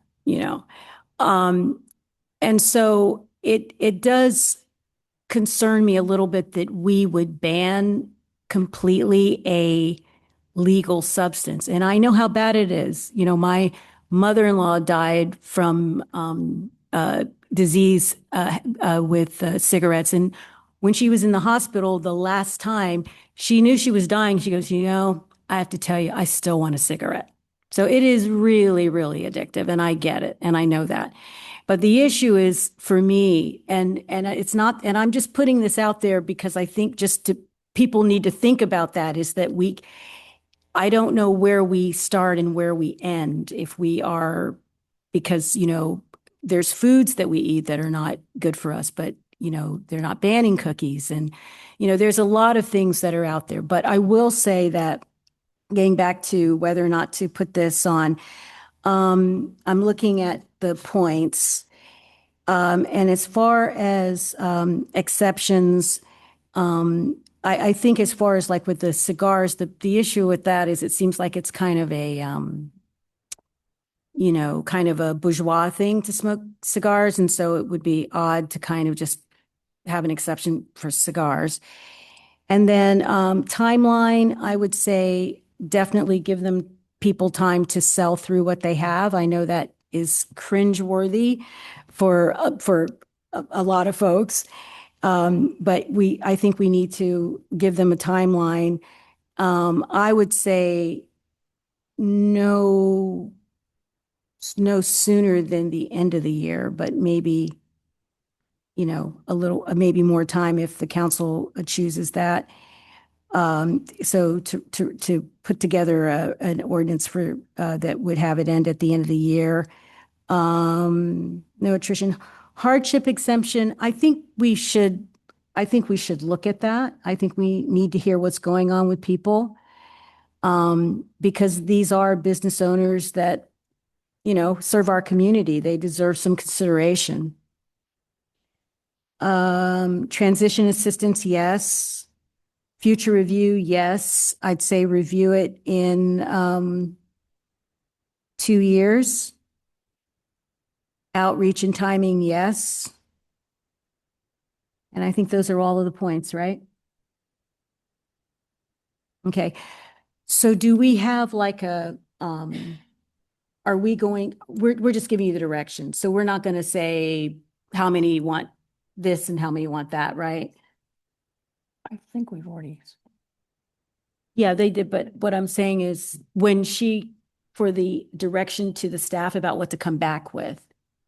Is that clear what you want, what we want?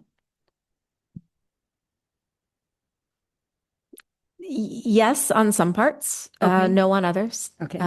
Because there are some differing opinions on implementation timelines. But the key question was, is this an ordinance you wanted staff to continue working on? So I hear that is definitely a yes. There are some differing opinions on how soon that ordinance should be brought back. And an implementation timeline. So okay, I can bring back options sooner rather than later. Okay. I think if I can, I think there was just to try to summarize what I was hearing. I think it certainly seemed clear that and I agree, there were some differing opinions on whether we bring back when we bring back an ordinance for actually adoption or introduction, I should say, in consideration. Sounds like there's maybe some options are included in that in terms of by which date essentially it becomes effective or enforced, and when the actual prohibition would go into effect. But I guess I should say, obviously, when we bring forth an ordinance, it's introduction, adoption, and then goes into effect 30 days later. You could actually change the effective date to another time. And then there's actual transition periods and hardship, which I think are the questions where there's some differing opinions. However, there seemed to be consensus of doing some outreach, not an extensive amount, but at least consulting with the businesses and coming back relatively soon with an ordinance that then provides the options for the council on when the actual ban would go into, or prohibition would go into effect and be enforced as soon as December 31st. And I think that we could do that if we came back essentially maybe by August or something like that, August, September, with an ordinance that presents these for the council to consider. Does that it's still it's a little bit difficult to come back. I mean, there are some options. If you want to provide more clarity tonight, that's fine. I did hear December 31st being okay for the majority of council members for an actual effective date of prohibiting the sale. But there were some provisos of unless we hear really through some from our local retailers that was extremely problematic, we may want to add some options for them to include some additional time to transition and what sort of transition would look like in terms of some assistance potentially. That sound fair? Yeah, I think you just have to look at the timeline. For example, I'm just going to try to lay it out this way. If you come back to, say, in end of August, right, 30 days to implement, that means the ordinance would be implemented, say, by the end of September. Is 3 months enough for retailers to get rid of their inventory? I don't know the answer to that question. So again, I think what you're going to have to do is almost create a timeline and go, okay, ordinance gets presented to council, 30 days it gets implemented, then how much time after that, and this may be part of the feedback you try to get from retailers, how much time, reasonable. In other words, if somebody sits there saying it's going to take them 2 years, to me, that's not reasonable. But if they sit there saying, hey, we can't do this in 3 months, we need 6 months, we're going to have to look at that, which may move that December 31st date back. But again, I think you need to create a timeline.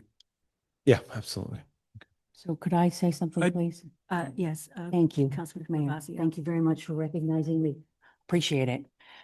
The December 31st date is significant because that is when the retailers need to pay for a new tobacco license or not. So I think if the word gets out tonight or in the paper in a couple days and they're thinking, oh, by the end of the year, we're going to have to be done with tobacco. They're going to not plan on getting that license and they're going to start getting rid of their inventory. And as far as hardship goes, can we make a plan that if they're still stuck with inventory, when the ban goes in effect, we help them out. We buy it and we do a bonfire down at Mirror Beach or something with all the leftover inventory.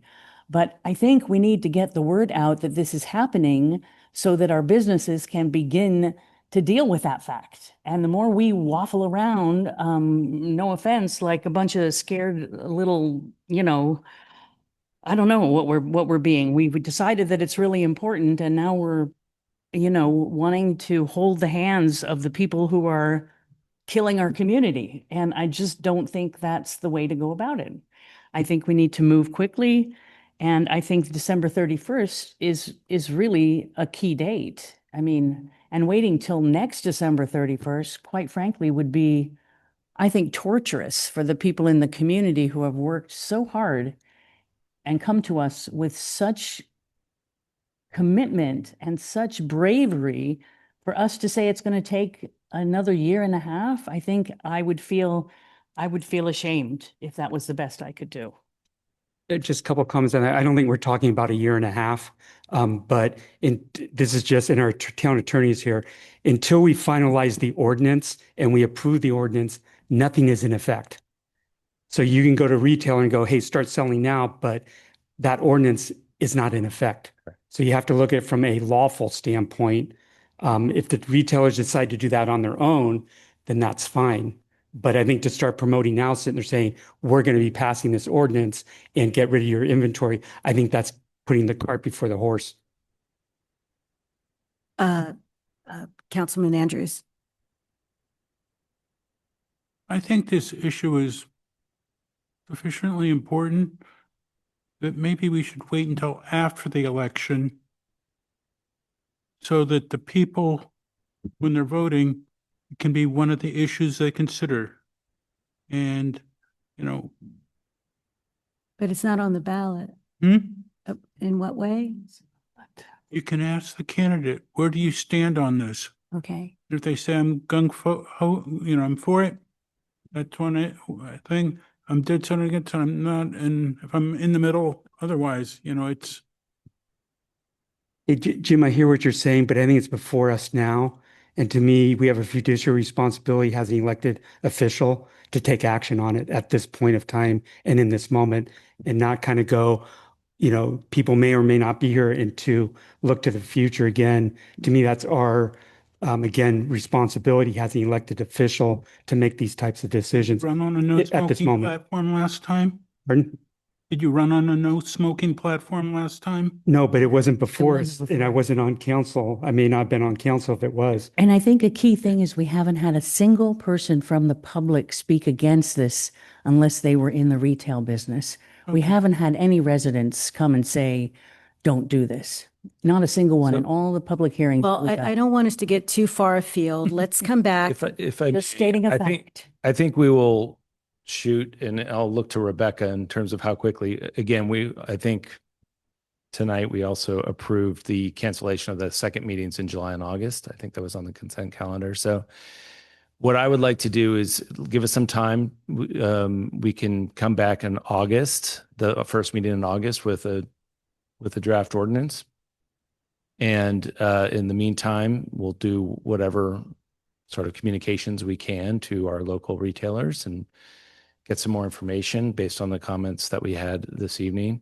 But we'll come with a draft ordinance for introduction. It may have a couple of decision points based on the feedback we had, but I think those could be decided that evening, with the goal of at this point be having an effective prohibition date of December 31st, 2026, but subject to change. I mean, I'm trying to build some consensus, at least among the majority of the council members, which is what I'm hearing. So we'll start there, and then we may have to adjust as we get further down the road. Does that sound like a plan?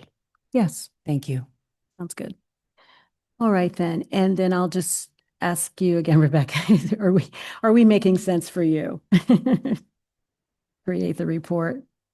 Yes, our town manager helped clarify a couple of my confusions. And now I think we have clarity and a direction. All right. Sounds good. So there's nothing that All right, thank you, thank you. So there's nothing that we are voting on tonight because we do not have a resolution. But there appears that there will be some language before us in the coming months, and we shall make a decision then. So thank you. So now we will move on to our final item, I believe. Yes. Thank you all for coming. Thank Right. you. Item 6C, consideration and possible action to adopt Resolution 28, 2026, approving proposed revisions to the fiscal year 2026, 2027 budget. And for that, we have Finance Director Chris Petlock. Good evening, Mayor and Council. Thank you so much. I put together just a short presentation. I cut some out from the last time we met. Thank you so much, Rebecca. So we are bringing forward some proposed amendments and additional adjustments based upon council feedback from our last meeting. Next slide, please. So again, just high level, this last year, the town has endured some significant changes for outlook for revenues. But still, near-term fiscal outlook remains healthy, of course, with careful management.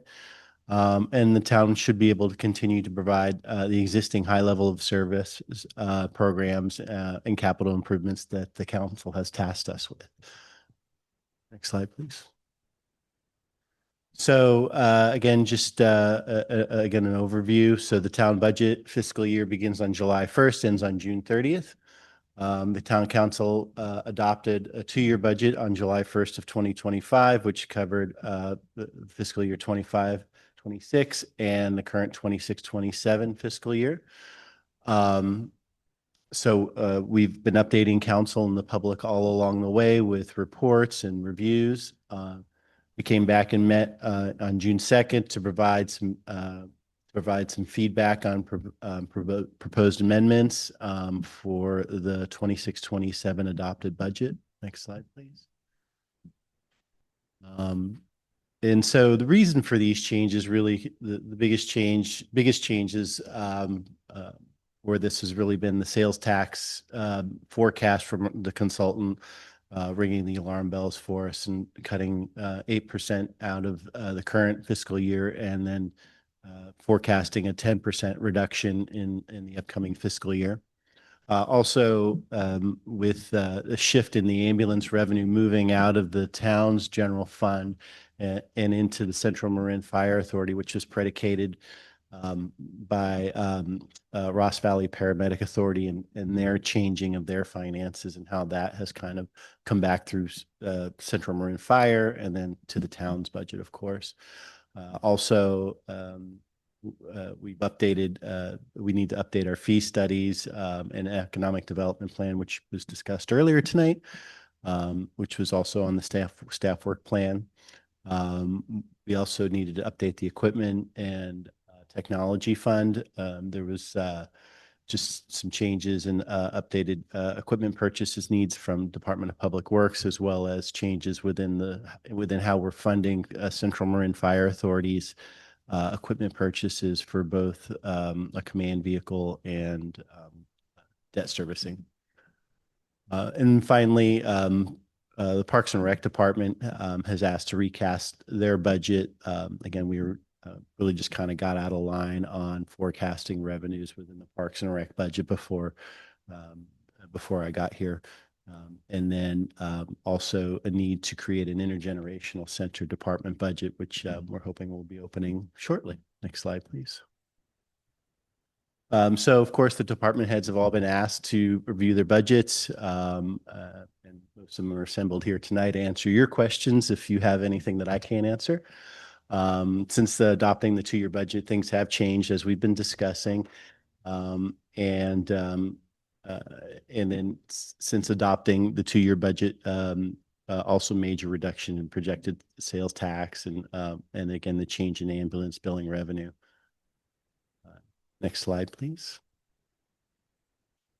So again, these are the general fund revenues and kind of how they look pictorially in this graph. And you can see here again, property tax and sales tax make up 2/3 of the budget, and then everything else, kind of the other third. Next slide, please.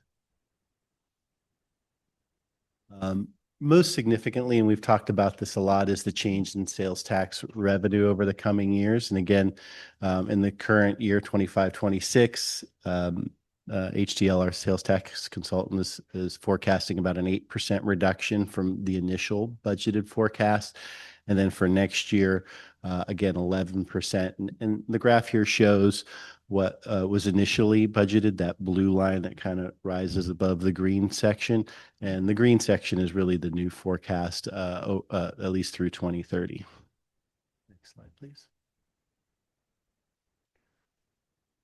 So again, reduction in sales tax. This budget reflects about a $960,000 reduction in sales tax.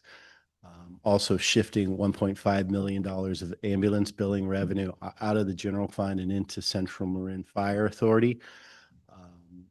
We've increased permits and service charges of about $650,000, and a lot of this is based upon the updated fee schedule.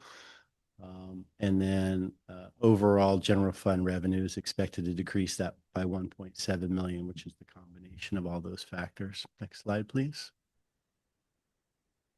So this is our new forecasted revenue. This is what we think will happen next year as compared to what we had originally budgeted. And again, this is showing the removal of, most significantly, the ambulance billing revenue, and of course the reduction in projected sales tax revenue.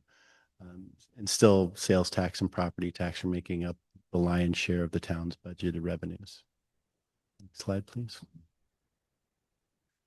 And then again, pictorially showing our general fund expenditures and how they lay out across the town. And of course, you can see fire and safety, Central Marin Fire and Central Marin Police are a significant portion of the town's budget, and everything else kind of lined out in this pie chart. Next slide, please. So again, some significant changes. Salaries are to decrease about $315,000. Some of this is turnover. Some of this is an expectation and some savings and delays in filling vacant positions. And also, I think we were just a little heavy on budgeting last year. The Central Marin Police Authority decreases about $215,000. Again, this was budgeted high based upon previous experience. We just looked at how increases had happened previously, but their actual budget came in significantly lower than we forecast. And then, of course, all the changes within Central Marin Fire, decreasing the contribution to them by about $1.3 million. Next slide, please. And again, outside services to increase about $325,000. And within that is that economic development plan that was discussed earlier tonight, park fee study, and a traffic impact fee study. Both of these, as we came back to report fees earlier, we noticed that these fees really just needed to be updated. And then, and also additional support and finance for expected leave and an upcoming retirement. Next slide, please. So based on council feedback from the last time, general fund reserve is pegged at 25%. Council asked that we keep the dollar value the same. So that's exactly what I did in this budget. And then the out years continue to be pegged at 25% of general fund expenses in the forecast portion of this budget. Next slide. And then we did, different from last time, we did make changes to the sales tax override fund, the Measure F fund. And this was really related to us tightening up the budget with the intergenerational center. So we're forecasting about $54,000 less in need for sales tax support for the intergenerational center. And then we also recast the fund through 2030, just based upon the latest estimates, and expected actual CIP, and of course the changes within the intergenerational center. And I provided that chart going through that forecast through 2030, both in your packet, and I think it's the next slide too. We can see here, this is the Measure F fund and how that, a little bit of history, our adopted amount, what we expect the year end will be like, and then of course a forecast out through 2030 for the sales tax override fund. Next slide, please. And then some changes within the equipment and technology fund. So about $484,000 for the purchase of an ambulance for Central Marin Fire Authority. Council had set aside those funds a couple of years ago and committed to that. So this is the year. $240,000 to fund the Central Marin Fire Authority portion of a new battalion vehicle, and to pay down a capital lease payment.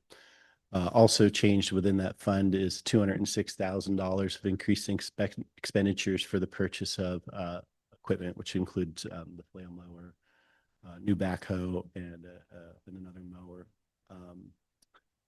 As part of our work plan this year, we will be working on a longer range equipment replacement plan. So we'll be bringing that forward for your consideration later this year. Next slide, please.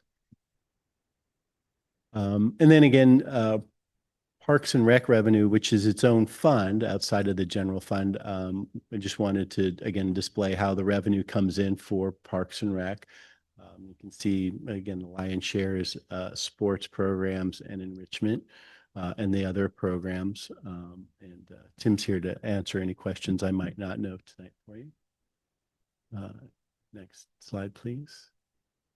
So within the Parks and Rec proposed amendments, we're adjusting down overall revenue by about $135,000. This includes a decrease in enrichment of $210,000. And a lot of these decreases are based upon overestimating in the initial budget for revenues. Again, the sports program decreased about $600,000. And then increasing a scholarship fund of about $90,000. This was not included as its own line item previously. And about 80% of this will go to school childcare and 20% earmarked for adults. And then we also added the intergenerational center budget to this, which increases expenses by about $200,000 within the Park and Rec fund. Next slide, please. And then for council's consideration, we pulled out the park or the intergenerational center budget from within the Park and Rec fund and just kind of put this on its own so you guys can kind of see what that department might look like if it was its own standalone. And these are just how staff forecasted this. We were pretty within the first year, the proposed amendment, we believe we forecasted this to open sometime in December, January, I believe. September? No, December, thank you. Next slide, please. So overall proposed expenses within the Park and Rec budget are adjusted down about $260,000. And we moved the Park and Rec director's salary to within the Recreation Operations Department within the fund. Enrichment and sports programs were reduced in accordance with expected participation. And again, the intergenerational center revenue, we added about $200,000 in expenses, which includes one-time full-time coordinator and all of their fully burdened expenses, as well as instructors and program costs. And then, of course, childcare to add one full-time coordinator position. Next slide, please. And again, to just show how the expenses lay out within the fund, within the Parks and Rec fund, I provided this chart so it's a little easier to digest exactly how that money is spent. Next slide, please. So again, the budget amendments we're proposing, they take into account the significant changes we've been talking about. And at the same time, keeps the town on stable footing to balance budget, and we expect to be able to continue to provide excellent services that you tasked us with. So I'm here for your questions, and of course, we have the department heads here for the questions I might not be able to. Thank you very much. So, do we have any questions here on the dais? Councilmember Casissa. You saw the green light lit. Saw those fast fingers. On sales tax override money, expected actual 25-26 says it was 8 million, but the adopted and the proposed amend is only like 4 million. That's like a $4 million swing. I can't remember what slide it's on.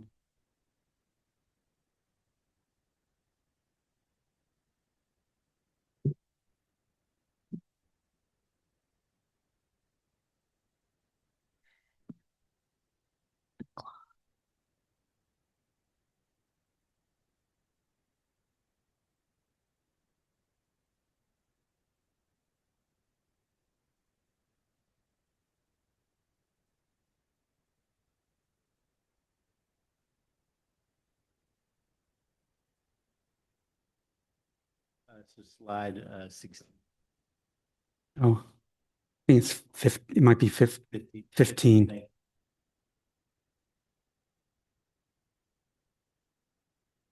Oh,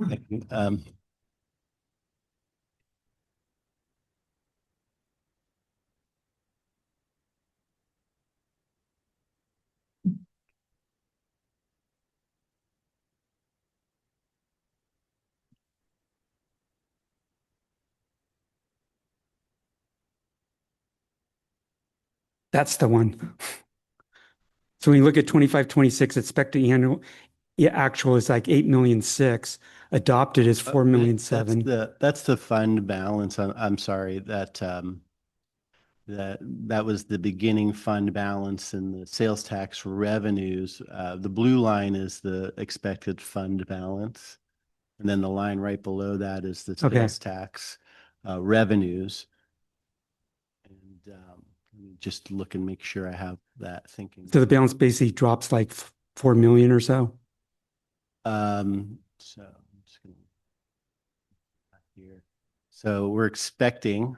So if we were to just take this column by column, expected actual. So we begin the year with 8.6 million in the fund balance. We bring in 4.2, then we spend about 8.1. So the ending balance is about 4.7 in expected actual. That 4.7 I then carry over to either adopted or proposed to amend as the beginning fund balance. We bring in 4.3 million and we spend. So that's that fund balance is basically just showing the remaining balance after revenues and expenses as it flows through the fund. Okay, and it looks like most of the drop is due to CIP. Yeah. Okay. The Councilman Casissa, you had discussed with me earlier about kind of breaking out some of these things within the fund based upon the sales tax ordinance, I believe is the right way to say it. Currently I'm working on the sales tax oversight committee. I didn't really get what you're saying until I started working on that. I understand what you're coming back to when you're talking about how to break that out. And I think I can update this a little more closely to how the sales tax committee and maybe even how the ordinance reads. But yes, the lion's share is exactly what you're saying, CIP. But I think we can dress this up a little too going forward. Okay, thanks. And just for clarification, what I asked Chris for is if we could come up with like a 5-year financial plan for the sales tax override money. So that's what I asked for. And specifically what I recall about that was broken out, and you mentioned some categories which didn't really ring a bell with me until I started working on the sales tax. I'll circle back with you. Great. And then the other question is on Park and Rec. It looks like Park and Rec, their surplus kind of goes away. And it's almost like Tim's here, so I don't know if he wants to speak to it or not. I feel bad because you've been sitting here all night with nothing to say. But I'm just wondering because it looks like it just drops off to where it's like, I guess what I'm getting at is eventually do we start running deficits in Park and Rec? And I don't know if that's due to the intergenerational center or not, which ties to another question. I guess the 200,000 or so for the IGC that's budgeted, that's for the whole fiscal year? Let's start with first. Okay, thanks. There's a lot of questions. So I think, yes, the Intervention Center is going to cause to see that any type of surplus we had go away. It's obviously a different account we've never had before. The original 2728 number, 2627 number was just the percentage the consultant used before Chris was on board. Numbers were off. That's why you're seeing that huge decrease in revenue expenditures. They just weren't correct. So we are very close to what we are this year and anticipate that being in for next fiscal year going forward. So which was their question? It was Intervention Center. It was surplus. Yeah, I guess the other question, do you think in the next couple of years you're going to start running deficits? I think you're going to have, with the interest still open and still having a need for the sales tax to fund it, yes, you're going to see that same issue because you're opening a brand new facility and we don't know what the actual costs are going to be. We have a good estimate, but we have to pay for everything facility where we're not paying for the community center off of one budget. So it's brand new. So I think you're going to see a deficit with the center opening being pulled in sales tax, yes. Okay, thanks. And I know I'd asked Chris, I think between you two, I asked you for updated numbers on the intergenerational center from an operational standpoint. So I appreciate those numbers. And then just one other quick one, and then I'll let whoever wants to talk. Adam, under your town manager report, can you give us an update on the intergenerational center? Sure. Because I walked by the other day and I didn't see any work going on. Correct. So yeah, thanks. And can I just jump in here to, so within Parks and Rec, and specifically within the intergenerational center, we balance that by thinking about how much to draw from the sales tax fund. So that's really why it's even balanced at all. Without sales tax, without tax support within Park and Rec, it's just going to run deficits and you'll have to support it anyway. And I think just thinking about it that way and what programs the council finds important or not to support with some funding is just going to be important going forward. Yeah. Right, and that's one of the reasons coming up with the 5-year financial plan, so we can see that we're locking money theoretically or in reality, we're locking money into that programming for the next 5 years. So it kind of takes that portion of the money off the table for something else. Correct. And I think we have been putting that away in our 5-year capital plan from as well. So it's baked into that. But yes, absolutely. So that sounds good.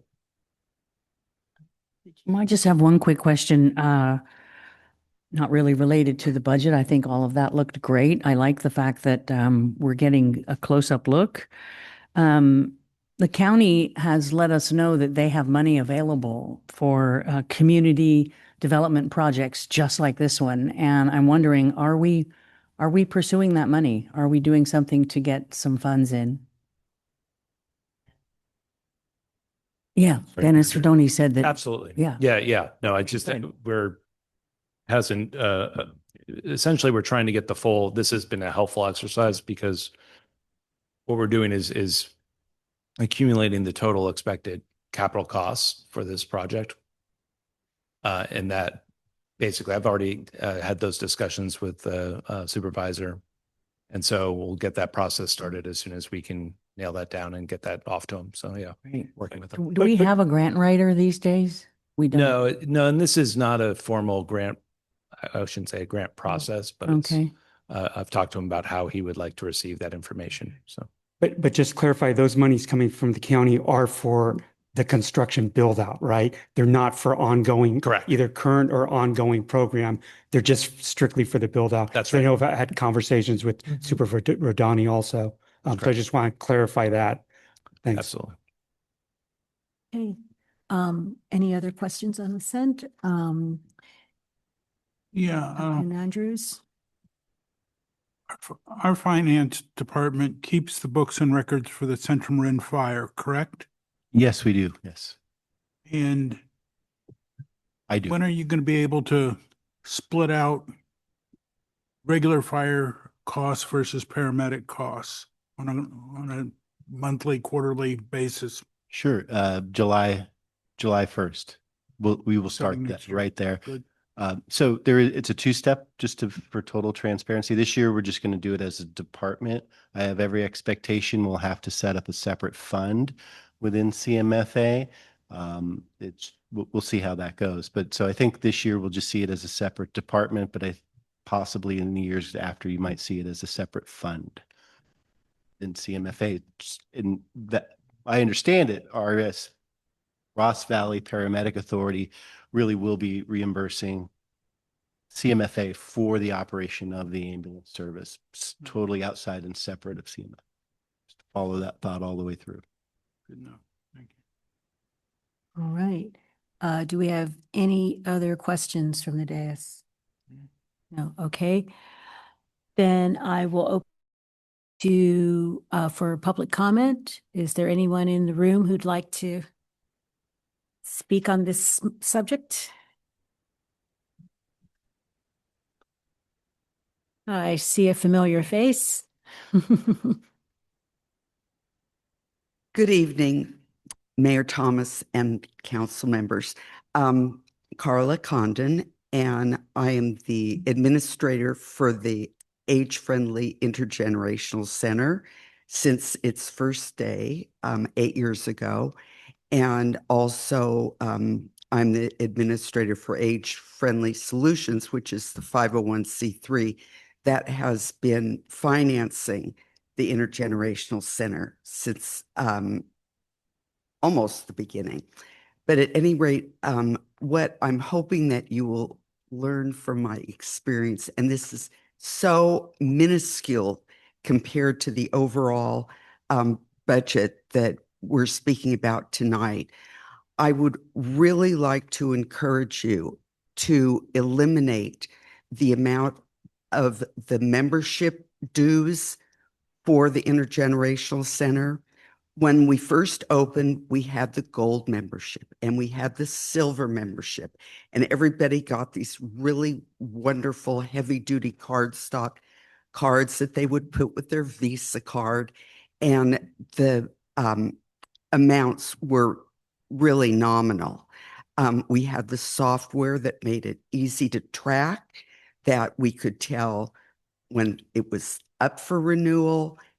It really worked, except for the work and the time that went into it. When we started turning from 2018 and 2019, when we approached 2020, and also the threat of the pandemic, we said, let's forget it. Let's just make it free. And so that is what we did. It was all memberships were free. It didn't matter if you lived in Corte Madera, Larkspur, San Antonio, Texas. It didn't matter. And as a result, we got exponentially more donations. It qualified us for competitive grants, that it was a waste to charge this little bit. It was also discouraging to some people that even though it might be $10 or $20 for the whole year, it just didn't come within their framework of ability to spend that kind of money. And you could say, yes, well, you just tell us, that you can't afford it and we'll waive it. Well, people, especially seniors, have pride, and they do not want to come and say, I can't afford the $10. They'd rather just walk away. So as a result, we have kept a huge following, and the donations are fantastic. And that's what has supported us for over 8 years, is the people that can afford it will submit a donation, and the grant funding that is available, not Time just expired. to us as a nonprofit, Thank you. but Your to time ran everybody. out. It's worth it. So I encourage you to waive that on the budget. Thank you. Thank you.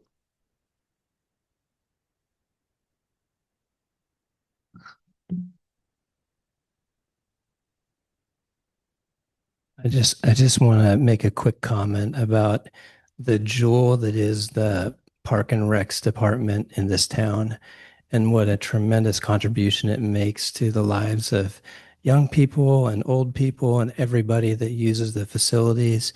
In particular, I want to just give a shout out for Park and Rec's ongoing partnership with Corte Madera FC. My sons both started playing soccer there. One of them became a referee. They both worked for the club, and both of them have gone on. One of them actually plays on UC San Diego's profession or their school team. And these kind of programs are what make life worth living and spending the high cost of living that we all know we suffer from in this town. So thank you for your ongoing support for those programs. Thank you. Do we have anyone else in the room who'd like to speak on this matter? Anybody online? While I'm waiting to see if there are any raised hands, I will say that there is no email public comment that was received. And there are 5 attendees left online and no hands raised. All right, then. So for this one, we'll bring it back to council for acceptance adoption. I just have a quick question. Hey, Tim, do you think you can address the membership fees? Is that something that you're actually planning, or is that something that you're just using as a placeholder? Because it's when I look at it, it's like 5,000 on top of 200.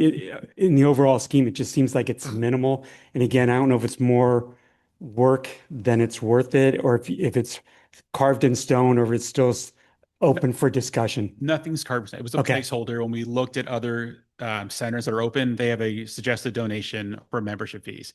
Some range from $40, some range to $7. It's kind of all over the board. It was basically just a way to somewhat balance a little bit of showing other revenue coming in possibly to offset some of the costs. So nothing set in stone. It just as we developed this budget, that's what we looked at.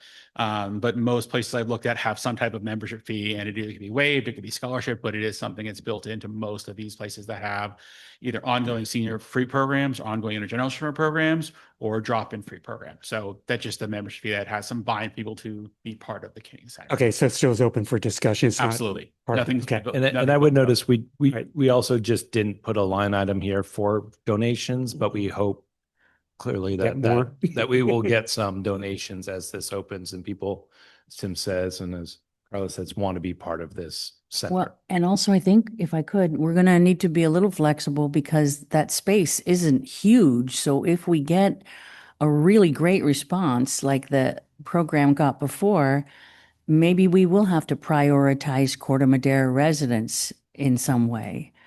And I don't know how to do that, but I do think that if this is for the town of Corte Madera, and we just should be ready. If we suddenly get a lot more people showing up for classes than we thought, we're going to have to figure out how to make it work. You're going to have to figure out how to make it work. That's correct. Right? Because it could be really popular. People love that location. They love the building. They love the people running the program. So it could be a challenge to figure out how to handle it. And I'm sure you'll do it just beautifully. Thanks. Chris, one question for you. I noticed on the rent for the chamber for 26, 27, it's like 36.63, but then 28, 27, 28, it doubles. It's an expectation that the center won't open till December, so it's December of 2020. It's like sorry. it's like I had to get a dig in. Sorry. Thanks. Or 2026. I'm sorry, did you say 2027 or 2026? 2026. Hopefully it opens December 26, not 27. Well, who knows? I mean, it's, you know how construction is. All right then. So, did you want to have any more discussion on that matter? I guess that'll come up at another time. The question of whether or not to charge membership or charge just a donation. It looks like that's going to be on Park and Rec will figure that out. They're just using it as a placeholder right now. The only thing I would ask is that we did 10-year financial projections, I think in January for the Financial Advisory Committee. I would like to see these recasted with updated numbers. And I'd like to see that come to council because I'm not sure why it went to the advisory committee in January, but we never saw it. So. Yeah, absolutely. I think that's a great idea and look forward to doing it. All right. Thanks. Okay, so let me just make sure what we're doing on this one. So approving. So we need a motion to approve the revisions. Yeah, be a motion to approve the amendments to the 26-27. I'm sorry, resolution number 20. Resolution. Sorry. Why don't you do this, Christian? Adopt. I'm on mine. All right, I will say we need a motion to consider adopting resolution number 28, 2026, amending the fiscal year 26-27 budget. So moved. He can't make a motion. Yeah, he can't make, you can't make the motion. Because on mine, I it can make says- the motion on based on mine what it you says just read. approving, but you said, okay, that's what, okay. It's okay, either way. Right, so go ahead. I can't make a motion because I don't think. You make a motion. I can make a motion? Oh, okay. Did Pat not just say so moved? I did Oh, say he so said moved. so moved. I did I will say second so the moved. motion. Second. Okay. I thought I was making the motion, but that's okay. I didn't hear that.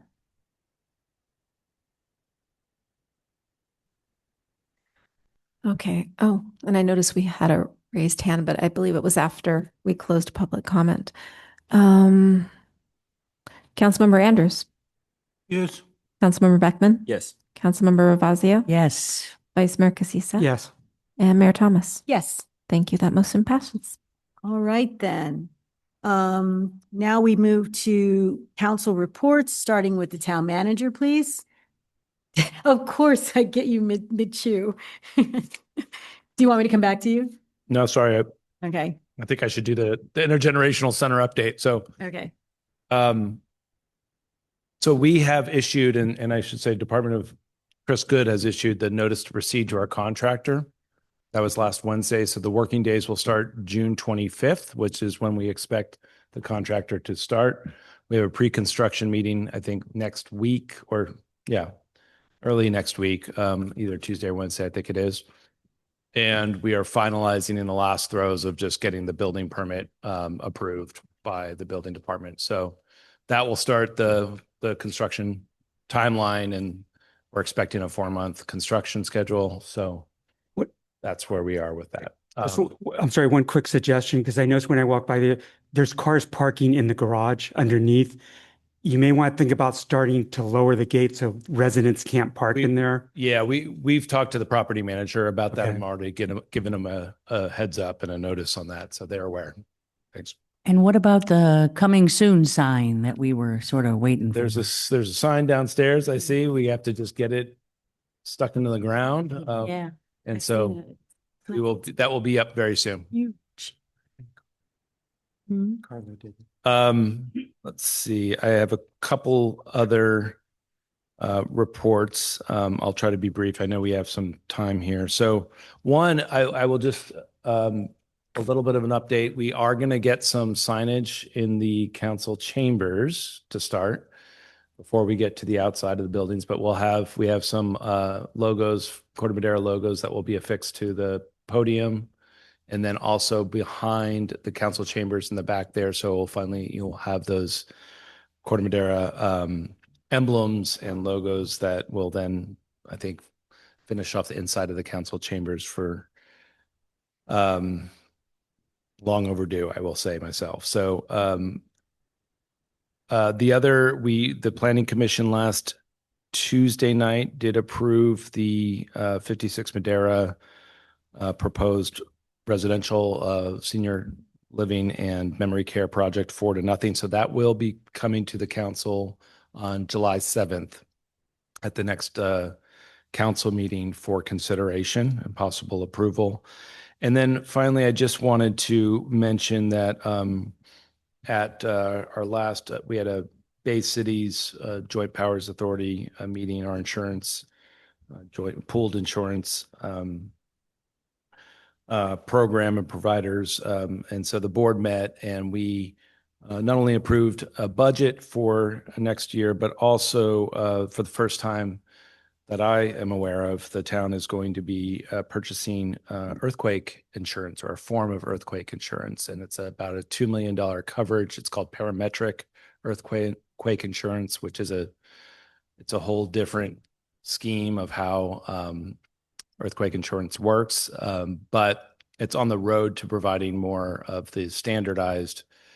We put in place some measures to start to think about earthquake insurance in a more traditional form. This form of earthquake insurance is quite unique in that it all depends on the amount of shaking found in each jurisdiction or each location in town. And we put a sensor out, USGS, it determines how much that actually shook in a particular location. And based on the amount of shaking, we'll pay out the town a certain dollar amount. We have an up to $2 million for the most serious event or highest amount of shaking. And we would be able to use that money in any way we choose related to, it could be staffing, could be immediate. Some other examples were recovering, helping businesses recover, helping the town's loss of sales tax revenue. So it's a step in the direction. It's not an extensive amount, but I think the unique part about this is that it would actually provides money for the town to use more immediately after an event that we can put to use right away without having to go through a process of like putting out town resources and then going through the whole process of trying to recover that. So those are my updates for now, and turn it back over to the mayor. And you might have mentioned, but what's the premium on that? So this year we're paying, I think it's approximately $22,000. Okay. Thank you. All right. Who else? Who wants to go next for reports? Nothing. Word. Okay. I have a couple of things. 6-4-10 RVPA meeting. We approved the budget. We also had a gentleman there who was a survivor. So he came and gave his survivor story. Basically lived in San Anselmo. He went into cardiac arrest between the paramedics showed up. I think they got him out of cardiac arrest like 4 or 5 times before he was transported to, I still call it Marin General, but again, it's a survivor story. June 11th, I attended the D3 Marin Disaster Citizen Corp meeting. Steve Torrance, who heads up OEM, that guy's is on fire with stuff. I mean, the guy's just going gung-ho with things. The county's emergency operation plan was approved by their board of supervisors. They're going to be doing outreach on that, and they'll be pushing it down to the towns and cities. I think a template that can be used by them. They ran tabletop exercises, everything from a extreme heat event, which included a small fire. They did one on immigration. They did another one in conjunction with the town of Ross, the dam breaking.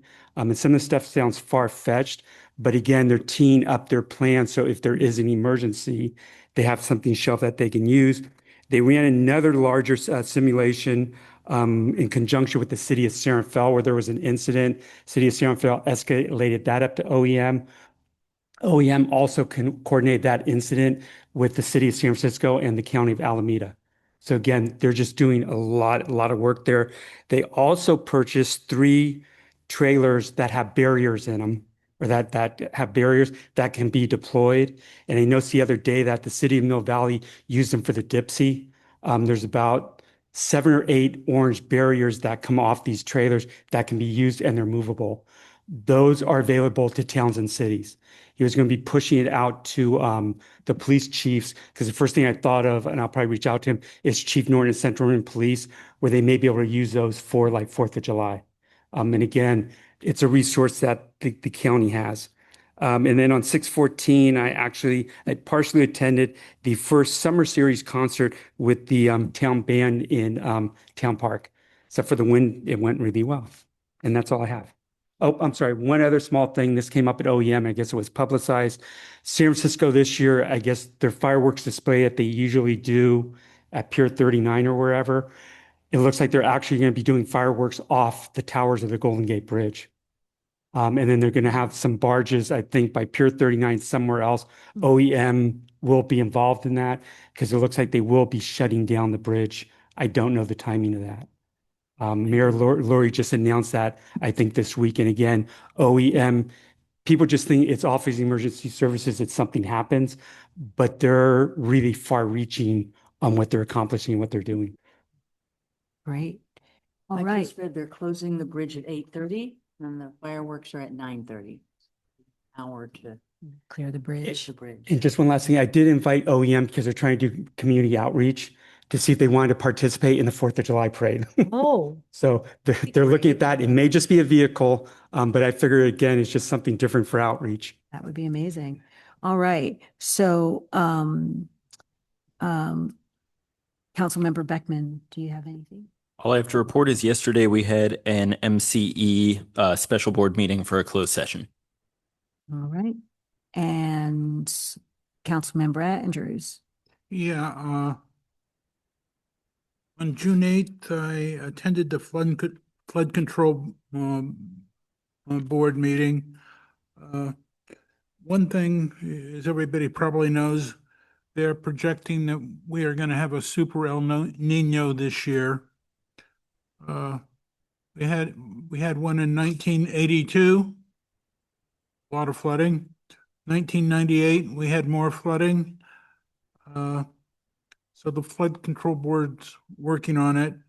One thing they're thinking of doing is setting up an ad hoc committee to set up a flood control preparation fair so that they sort of present to the people who live in the underwater neighborhoods, here's some various options you can look at. But maybe it's just that they're more laid back than me, but I didn't get a real sense of urgency because,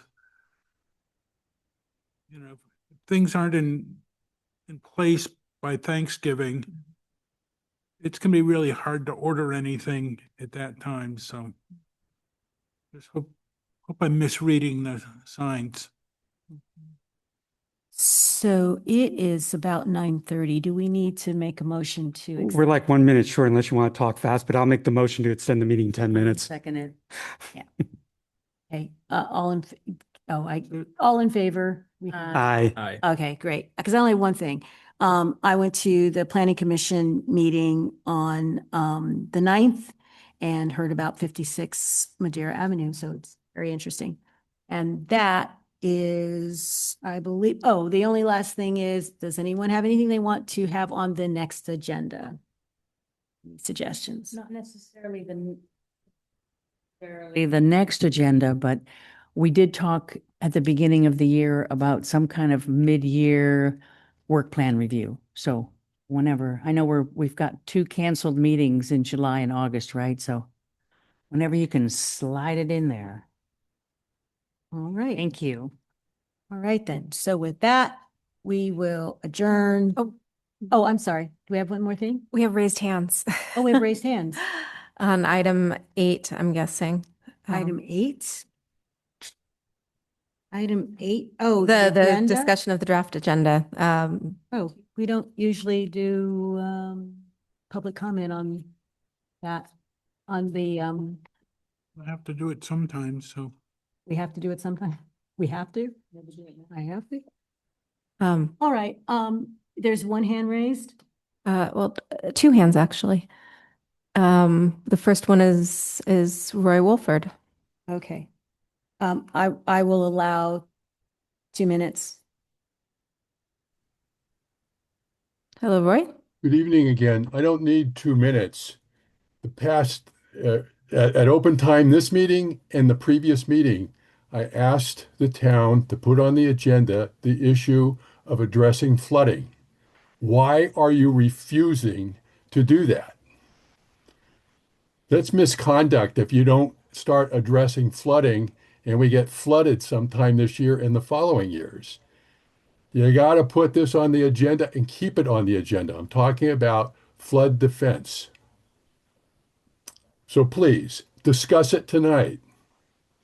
It says here, discussions of draft agenda. So please discuss putting the flooding issue on the agenda, each agenda from here on out until the flooding issues are resolved. Thank you. Okay,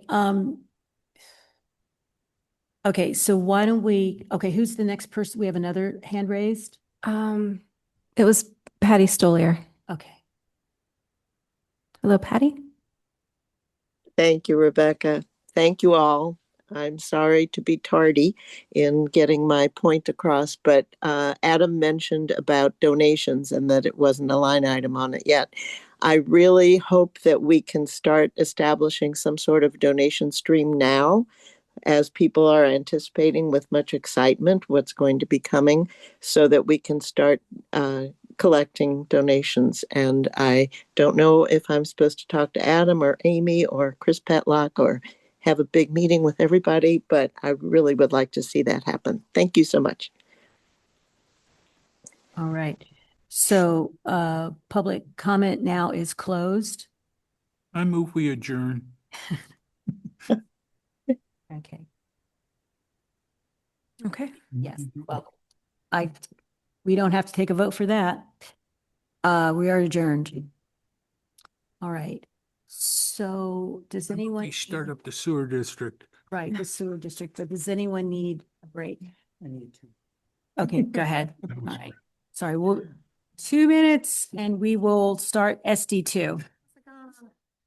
We are now commencing the regular meeting of the Sanitary District 2.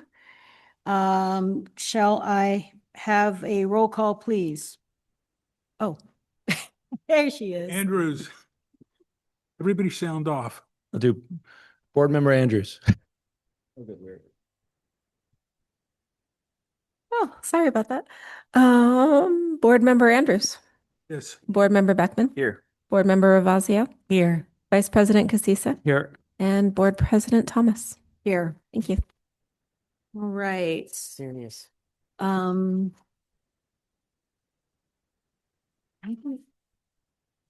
We'll start with open time.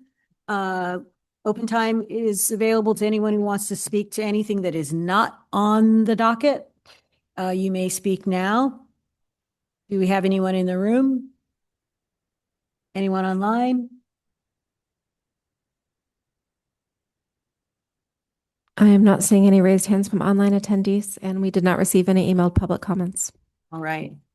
So we'll move on to the consent calendar. Consent items are grouped together and do not need further discussion. Anyone of the district board, staff, or public may remove or request discussion of such an item. Do we have anyone on the board who would like to discuss or remove an item? No. Anyone online? Okay, and yeah, open time on the consent calendar. Nobody. All right. So we'll move on to the business. Do we need to vote? I'm sorry, what? We need to pass We have to Oh, vote. I'm sorry. I did that twice tonight. I I'm move sorry, go ahead. items 4A through E. Second. Thank you. Board Member Andrews. Yes. Board Member Beckman. Yes. Board Member Ravazio. Yes. Board Vice President Casissa. Yes. And Board President Thomas. Yes. Thank you. All right. That motion passes. So we'll get to the business item. 6A, consideration and possible action to authorize the district manager to approve the project plans and contract documents, authorize the advertisement of bids, and award a construction contract to the lowest responsive and responsible bidder for the base bid amount not to exceed $2,800,000, plus an additional 15% contingency for the Category 5 Sewer Rehabilitation Project Phase 3, number 25-202. And for that, I think we have both Renanda Stefanik and Chris Good. Yes, thank you, Board President Thomas and board members. So this is the next phase in a series of Category 5 sewer rehabilitation projects that stem from our sewer master plan 2024. So we are basically taking care of the worst pipes in town. And we had 2 of the phases last year in an effort to get through our Riverwatch settlement, which we are now clear of. So that's good news. And so we're on to phase 3, continuing to just take care of kind of the worst pipes in our system. So that's just kind of a broad summary, and I'm going to pass it on to Fernanda Stefanik, our Deputy District Manager, to walk us through the project.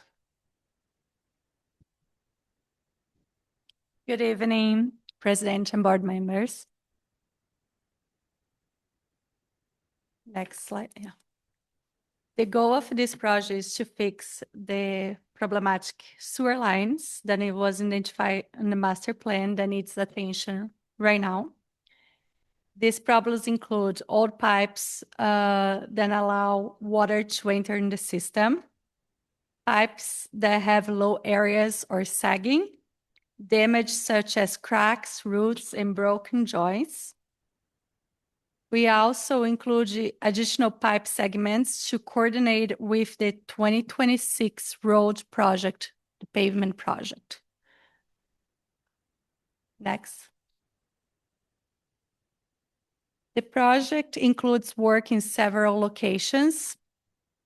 These locations include Taylor Lane, Pepper Avenue, Paradise Drive, Willow Avenue, Chapman Drive, Montecito area, Prince Royal Passage, Diamond Head Passage, Manzanita Avenue, Grace Court. These locations were selected based on condition and priority. Next. Project funding. The estimated costs are: construction cost is about $2,420,000. Contingency is about $363,000. Construction management is about $242,000. The total project cost is about $3,025,000. About $205,000 will come from the lower lateral program. And just one quick note on that. Typically, we request a 10% contingency, but because these projects have been very complicated, we've had a lot of issues with phase 1 and 2. We're requesting an extra 5% just to cover those unforeseens that we find when digging up the pipes. Was a lot of utility conflicts. Oh. Next. Schedule. Construction is planned to begin end of the summer, fall, probably more fall, being realistic. The project will take about 5 to 6 months to complete. I'm happy to answer any questions you may have. Thank you. Thank you. Do we have questions? I have one. Okay. So you're going to start in fall of 2026. It's estimated to take 5 to 6 months, which will probably bring us through winter time. Part of this project looks like it's in Mariner Cove, which is, we already know, is subject to flooding. And there's a king tide expected in December, I think. So how is all that going to work out? Because probably the last thing we want is to have the streets ripped up and then we get a flood. Is actually these 2 streets were there because of the paving project, and they're going to do first. They're going to start from them. Okay. They're on the spec requesting them start from these lines. Okay, so theoretically that would be finished before December. Okay, thanks. And also just mention a lot of times the contractors, what they dig up in a day, they'll fill in the same day. So usually it's paved back, or at least temporary asphalt by the end of the day. So. Yeah, Prince Royal will be a little more challenged because it will be open cut. But the other one is pipe burst, so it will be pretty straightforward and fast. Okay, thanks. And thanks for thinking about that, because I was kind of concerned, but you killed my concerns. Thanks. They're engineers, you know. I just have one question sort of along the same lines of the geographic areas where you're going to be working. And it sounds like you're already sensitive to things like this, but if there's anything that's near the shopping centers and it's shopping season, that's not good. So are there other things you can prioritize to make sure that we're not interfering with our economic development? I don't think we have anything on this project that will impact the shopping centers. Okay, good. We always try to coordinate it, and usually we meet with them first and make sure the schedule will work. Okay, good. Thank you. Councilman Andrews, did you have a question? No? Okay. And Councilman Beckman, okay. And I have no questions. So I will open it up to public comment. Is there any online?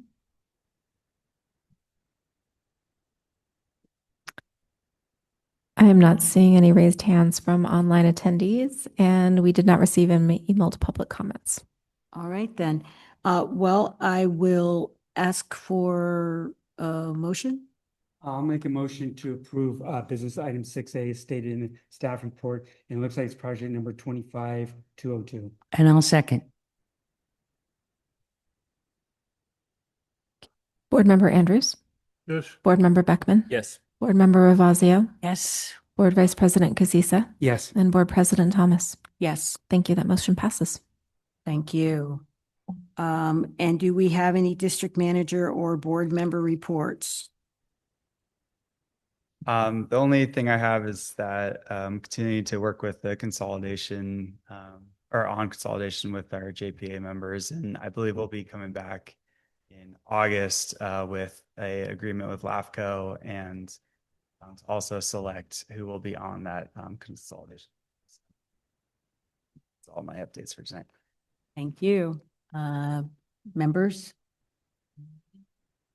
All right, then. And discussion of agenda for the upcoming board meeting. Do we have it planned? Okay. No, but I would just like to I'll close on just thank Rebecca for her double duty tonight. You did great, Rebecca. Yes, like a pro. Yes, thank you so much for stepping in.